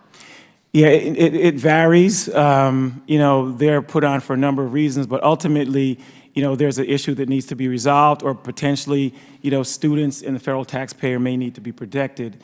So it gives us an additional enrollment and cash flows and things like that. But what specifically can trigger that decision to go into an HCM1 or an HCM2 It could be something for financial, for instance, maybe there's a delay with their financial statements. There's an issue with issuing their financial statements that would trigger, putting them on, heightened cash monitoring.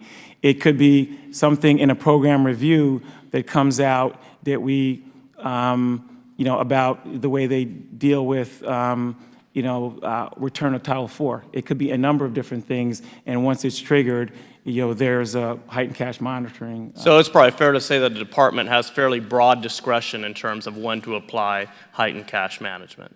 I think that's right. Okay. By the way, Mr. Runcie, I'm not sure if you're aware, but there's an education leader by your last name in South Florida who is very well regarded in that community. I won't disassociate my... Thank you very much for being here today. Madam Chair, I yield back. Thank you very much. Mr. Courtney, you're recognized for 5 minutes. Thank you, Madam Chairman, and thank you to the witnesses. Mr.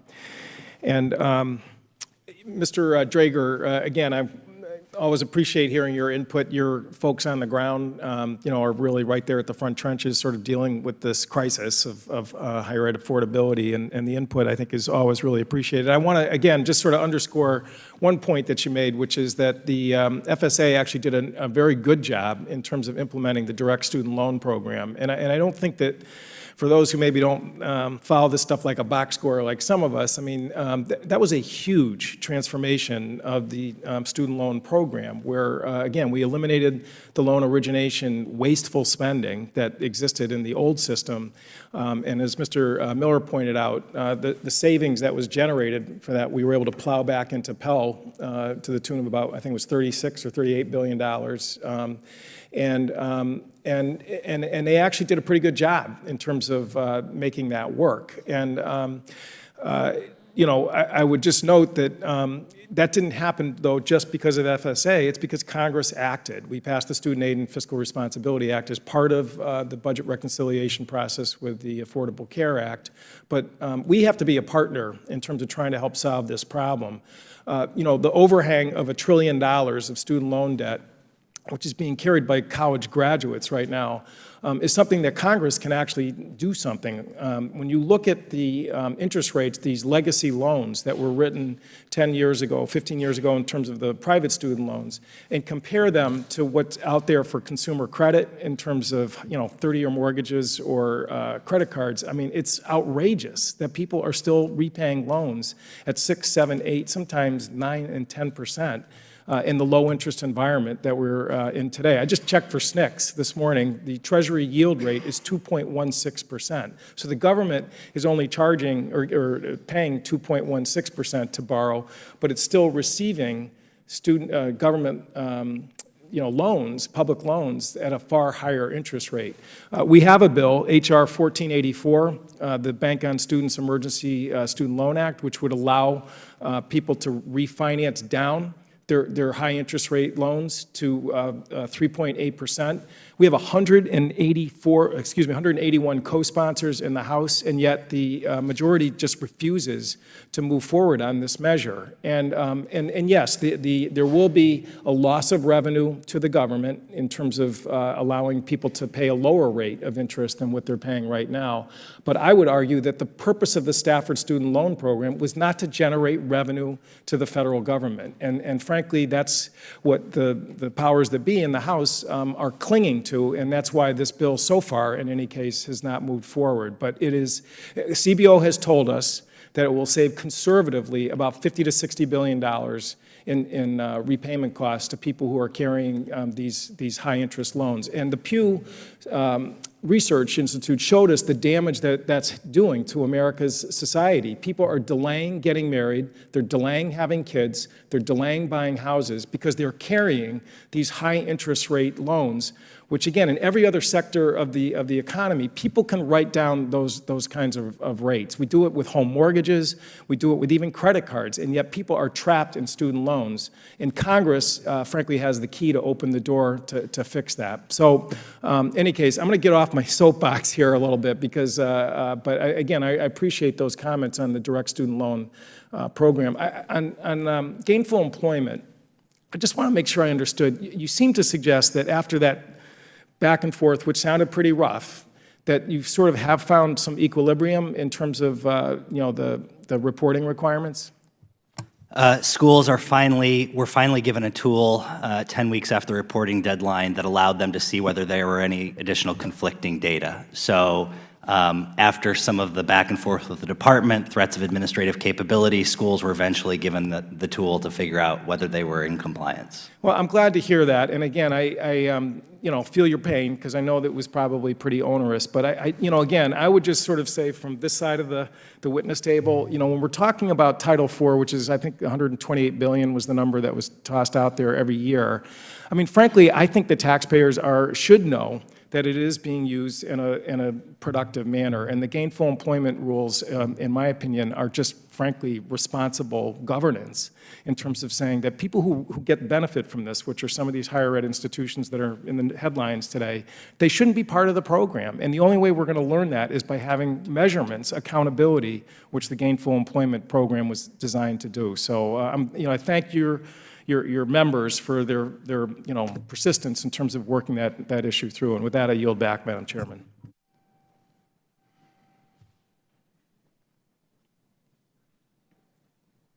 Thank you very much. Mr. Connolly, you're recognized. Thank you, Madam Chairman, and thank you for being so gracious. Mr. Runcie, you're aware of the fact we had a hearing yesterday on especially the deployment or lack thereof of IT in the Department of Education, especially with respect to student loans. Yes, sir. And part of Ms. Tye's testimony involved the fact that some contractors, subcontractors with the department did not allow her office access because they were afraid, given the fact that they had private clients as well as Department of Education clients, that the one could compromise the other. Well, okay, but we've got to be worried about the fact that a lot of our data involving the public sector is in their hands, and the IG has to have access to it, and frankly, so do you. Have you looked into that issue? Yes, I was very much a part of that process. We did all... You don't mean by that preventing Ms. Tye from access? No. Facilitating, trying to facilitate right. the process. As a matter of fact, Ms. Tye, myself, the department OCIO, the prime, the subcontractor, our contracting officer, we put a maximum amount of effort and pressure on both the prime and the subcontractor to get access to the information that the Inspector General required. Ultimately, we didn't have a contractual mechanism to get, I guess in this particular track, between the prime and the sub. There were other comprehensive nature of the user IDs that were provided or were not provided. So, at the end of the day, I was just as disappointed as I think the Inspector General was, but we didn't have a vehicle to make them provide us the information. Well, let me just say there needs to be a contractual vehicle. I'm sorry, Ms. Tye. Yes, I think the vehicle is a contractual vehicle that would allow audit access. I mean, the real part of the problem, maybe even more than our access, is the department or FSA has a contract, a contractor operating a major system, and it has absolutely no visibility onto the IT security of that system. I mean, I think that's the problem. You're absolutely right, Ms. Tye, and that's the problem, Mr. Runcie. God forbid, but the data on 58 million folks who have student loans or had student loans, let's in theory say in the hands of the private sector, and they don't allow us access to it, and that gets compromised, you know, that's more than an uncomfortable position for you and your colleagues. And so that's why this is important. It's not just something nice to do or following protocol. It's essential if we're going to ensure that we have security with respect to that, our database. So I think that's got to be addressed. One final question. What came up yesterday was the history of why FSA is a PBO. Because we had a lot of frustration of why can't you access this and why can't you access that for the CIO? Well, because Congress by statute created FSA as a PBO. Are we going to take a fresh look at that as to whether that still makes sense? That's 1997 legislation. And Madam Chairman, once Mr. Runcie answers, I will, as promised, yield back. So the FITARA and the PBO, they're not mutually exclusive, right? So the department level OCIO can have visibility, a level of control, and be a part of the investment management and project management process that we have for our IT infrastructure. We have worked with the department CIO and put together a plan that was submitted to OMB where he would have exactly that. I'm not sure what the status is, but my understanding is it's close to being approved. That will not undermine our flexibility as a PBO. I think as a PBO, given all the changes, both regulatory, statutory, and administrative initiatives, we need the flexibility to be able to respond to all those changes within short windows. But it does not exclude FITARA. It better not. I hear you loud and clear. Gentleman yields back. I do. Thank you. It is now my turn. And as I indicated at the beginning of this to a couple of our witnesses, there's so much that we need to get out and so little time. Mr. Runcie, I just want to be clear on something that has been said and alluded to. Ms. Tai indicated that one of the things that can be done is that we not allow students to borrow more money than they actually need for their college. However, it's my understanding that institutions aren't allowed to stop students from borrowing money they don't need. And if they try to stop them or take too much time trying to counsel them, the school hears about it from you and tells them to stop doing that. Is that correct? Well, I mean, there are statutory limits and what the student is eligible for. There is an eligibility amount that they receive, and if they want to, my understanding is if they want to use that full amount, in most cases, they will have access to it. There is this concept of professional judgment, but that's very specific, and it doesn't address the issue that the institutions face. But we're constrained within our regulatory framework. Well, I've heard this from financial aid folks myself, that they feel very constrained to be able to give that advice to students. Mr. Drager, in your testimony, you discussed the troubling rollout of gainful employment reporting requirements and how schools did not have the necessary guidance in order to properly report their data. Even though FSA acknowledged they didn't deliver guidance in an appropriate time frame, they did not provide any deadline extensions to schools trying to catch up. You said schools are now starting to get responses, but do you have any explanation for why they haven't until now? Have they all heard back and been removed from a limbo not of their own making?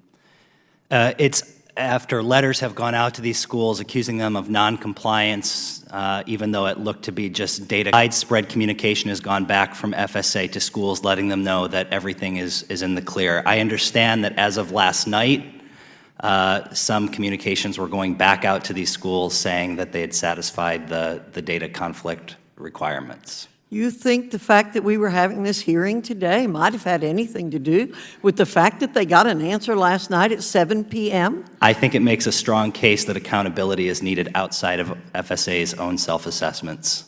Well, I would tend to agree with you. Mr. Runcie, the FSA is charged with enforcing reporting requirements and timely monitoring of institutions. You say that you have facts, and we're just looking at isolated incidents. But there's one case where you took 7 years to complete a program review for which no fines were imposed for an additional 2 years. Then you imposed a fine of $10,000 for a mistake by a school in categorizing a burglary as a larceny.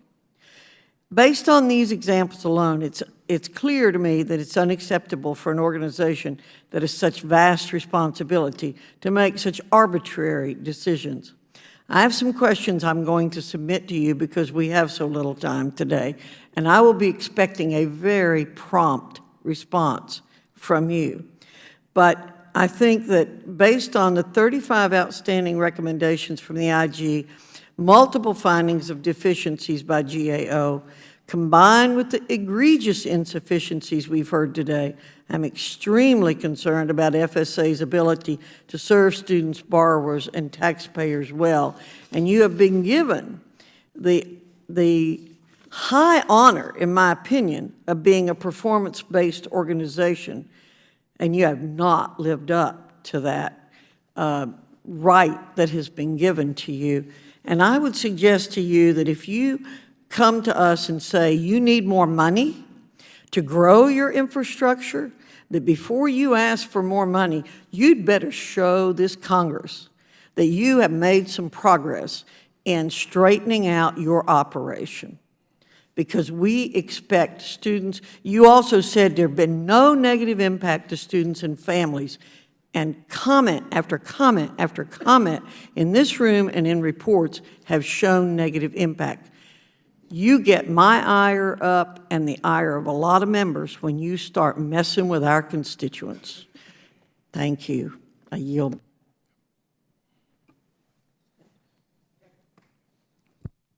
Mr. Jeffries, you're recognized for 5 minutes. Thank you, Madam Chair. Mr. Runcie, you testified earlier today, I believe, that there were approximately $2 billion in improper financial aid payments. Is that correct? Yeah, the improper payment calculation yielded about $2 billion, but there weren't $2 billion in payments. It was an estimation. And is that an estimation on an annual basis, or is that an aggregate? That's an annual basis, or it was for 2015. And can you explain the general nature of these improper payments or improper allocations? Yeah, so first of all, a third of the improper payments could be underpayments as well. So it's just that it's not accurate, right? So for instance, you know, if the information that was put in a FAFSA form was wrong, and so a student received more or less, you know, in a financial package, that would be considered an improper payment, right? So there are instances like that, and so and when we use a methodology to try to figure out how much of that is out there, we come up with the $2 billion. Now, what, if any, corrective actions have you taken to sort of address this improper payment situation? Well, we've taken some of the recommendations from the IG and GAO in terms of putting in systems edits. We have verification procedures that we've put out there. So there have been a number of things that have helped. The income, the IRS data retrieval has increased our ability to address improper payments because there's less error for inaccuracy, less room for inaccuracy. So there are some things that we have done to try to address that. Now, Ms. Tai, you noted in your testimony, I believe, that there was an increasing risk of people attempting to fraudulently obtain federal student aid in the context of distance education programs. Is that correct? That's correct. And a distance education program would be one where activity is conducted either exclusively or primarily over the Internet. Is that right? Yes, that's right. And in your view, what makes these particular programs susceptible to an increased risk of fraud? Well, because all the transactions are done online, and so you don't know that the person who has signed up for classes and applied for federal student aid is intending. They can misrepresent income, they can misrepresent their identity, they can misrepresent their graduation status from high school, and there's really no way to check that unless you go through some other more unusual verification processes with the students. But you have the ability, fraudsters do, of either borrowing or stealing identities, signing up for class, applying for federal student aid, getting disbursements of aid, and then walking away. Are there any steps that you would recommend that Congress take or consider in combating this fraud problem? I think a couple of recommendations I would address to you. One I talked about earlier, which relates to cost of attendance. Do we need to have the same amount of money dispersed in distance ed programs, which typically are, working parents sitting at home, already own a house, and you're not attending a brick and mortar school? Costs may be different. The second is, do we need to disperse the money at the beginning of a semester term all at once? Can we do it over the course of a semester or some other term? And that makes the fraud less likely to happen if there's less money up front to get. And lastly, I think you also expressed concern with the sort of sudden school closure phenomenon. Is that right? Yeah, we did an inspection a few years ago to look at essentially at FSA's readiness to deal with school closures. And what, if any, steps, I guess the Corinthian College example would be a prominent case of the consequences of a sudden school closure, both on the student side and on the taxpayer side. Is there anything that you would recommend that Congress do in strengthening our ability to address this situation? Well, I don't know. I mean, I think FSA, our inspections certainly pointed to some areas that they needed to work on. They had a group sort of that I think Mr. Runcie mentioned, this publicly traded large school working group that was supposed to be keeping abreast of these issues. It hadn't met in the 3 years before it was created, and then didn't meet regularly for 3 years. They need to do a better job of gathering financial information, and particularly from outside sources, not just within FSA. I think for Congress, I'd have to think about that. Thank you, Madam Chair. I yield back. Thank you very much. Mr. Hinojosa, you are recognized for any brief closing comments you'd like to make. Thank you very much, Chairman Fox. I want to make a statement and then a closing remark. The congressional intent was for FSA to use best business practices, and the members of both of these committees have intended to listen and learn to see how we could address the poor performance of servicers. And being that the servicers failed in their performance, why didn't FSA replace the prime contractor, Accenture, and the subcontractor, I believe it's pronounced Thesis?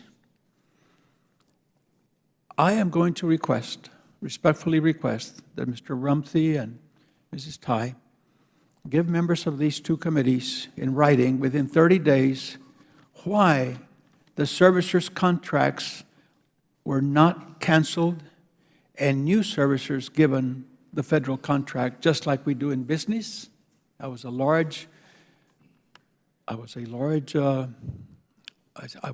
president of a large company, and I remember having contracts for the Department of Defense to supply food for them, and many who did not meet the requirements, and a new provider given the contract.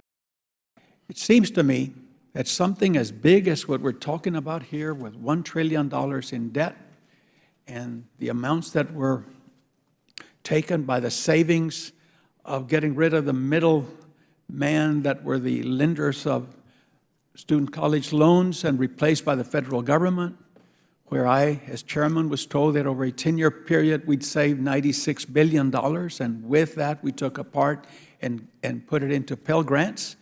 It seems to me that that should have been an action that should have been taken immediately, not to wait for us to have this kind of a hearing and see the weaknesses of the performance, and that those people were not removed immediately.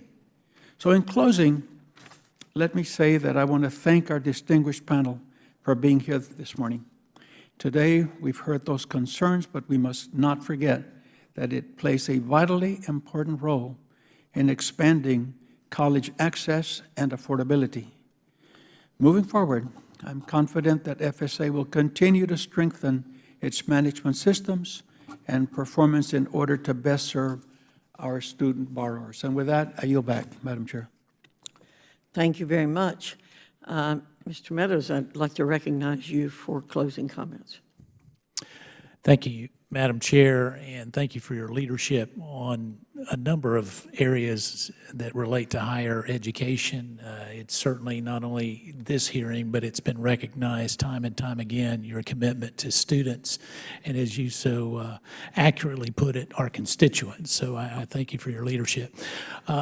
Instead of doing a closing statement, I'm going to hopefully ask for a few things to clarify and wrap up some of this without going to a second line of questioning. But one of the big areas that we did not address that Ms. Tai was a part of yesterday was the whole cyber aspect, because we had Dr. Harris here yesterday, and one of the questions that came up during that particular hearing made the potential liability from a cyber standpoint just frightening, Mr. Runcie. And when we asked Dr. Harris about some of the dashboard things that is on the ISA-Conley bill, or as Mr. Conley would put it, the Conley-ISA bill, it's as we look at that particular issue, Dr. Harris couldn't answer one thing, and he said that he didn't know that we would have to ask FSA. And so you're here today, so I'm going to ask you very quickly, can you explain to these committees why there is no PIV cards to protect, from an encryption standpoint, to protect the some 139 million Social Security, unique Social Security numbers that are there? Why the very basic of encryption is not employed? Because as your chief information officer, he couldn't answer it. So can you answer that? Yeah, Dr. Harris is the department CIO. We have our own separate CIO who has 30 years. But he said this was your call because he couldn't even look. That's the No, reason that's why I'm fine. asking you is because he said he couldn't look behind the curtain, that you were the only one that could look behind the curtain. So I'm asking you. So we've had two-factor authentication for some time, right? It was level 3. Yeah, but you went backwards. I was here yesterday. I don't want to get into all that. I guess let me ask you this question more specifically. When can we count on PIV cards being there, the basic encryption to protect all these students' Social Security numbers? When can we count on that from your agency? By second quarter. Okay, by second quarter of next year? I mean, let's make sure that we're talking about. Second quarter 10 years from now is a tough time. Our target is the end of December, but there may be some constraints that move us into the next quarter. So that's why I meant that quarter. All right. January through March. So in 2 quarters, you'll have it done. All right. So let me go to one other thing that a lot of people are excited about, this whole repay thing that here in just a few weeks, I guess, is going to be there. Do all the service providers, do they have what they needed to make the best decisions and all of that and to implement that, the contractors? Yes. And so you've been working on that, as I understand, for a while. Is that correct? Yeah, repay, the delivery of repay, yeah. And so dating back as far as, I guess, from my records, it showed that you had a proposed rule draft change, contract change that went out in May of 2015. Is that correct? That sounds right. And then a final contract change that went out in July of this year? I believe that's right. All right. And so I'm a little confused, and so that's help me with this, and I don't understand the process. But since the Secretary just put out the final rule on October the 30th, how did you send out those contract changes before a final rule was complete? I mean, was it just that we assumed that it was going to not change? I know that we provided guidance because of the window that we were talking about. It's obviously a tight time frame, so if we waited till the last minute to give any sort of guidance or instruction. Well, but these aren't guidance. These are contract changes, which is a lot different than guidance. And so are you assuming that the rule that just became final was going to be the final rule? Because on October 30th, the final rule, it wasn't exactly like the proposed rule. It actually changed. I'll have to get back to you with the because timeline. It sounds like we've got things backwards. Yeah. I can confirm the timeline and get that back. I yield back. I thank the chairwoman for her patience. Thank you very much. This has been a very interesting hearing. To me, a very revelatory hearing, and I want to thank Mr. Meadows for co-chairing this, and I want to thank the OGR staff and our staff for putting the hearing together. There were a couple of things that have come up here that I think are important to point out. One is the issue of complexity. You know, I've been around in federal government business for a long time. I was the director of an upward bound special services program at Appalachian State University.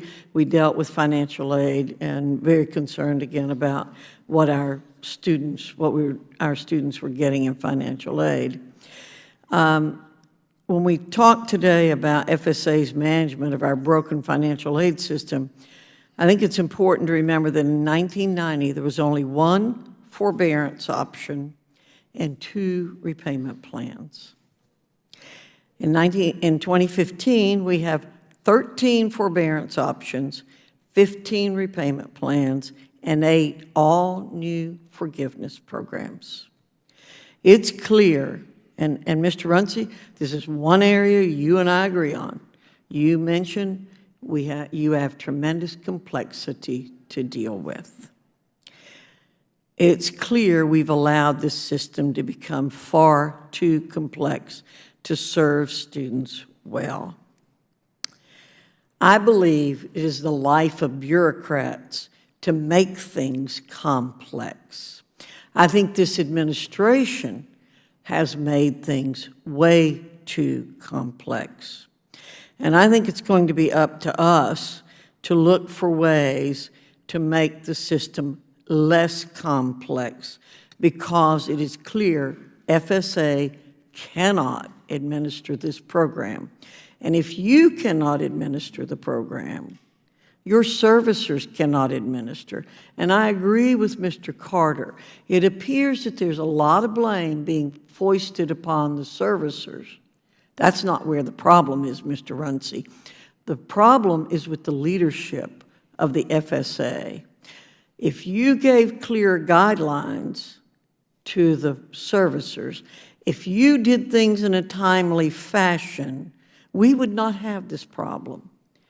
And even the complexity you have generated could be gotten through. And there's no benefit to the servicers to not explain things fully to students. I've inquired about that. The only problem is they don't have the guidance from you to be able to do it.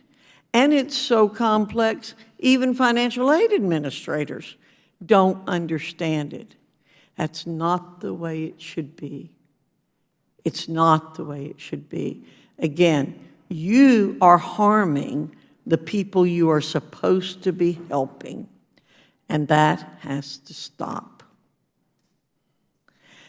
Again, I thank all of you for being here today. I thank you for revealing a lot of things that I think will be useful to us as we look to the reauthorization of the HEA. And I appreciate the time that you've given us. This hearing's adjourned.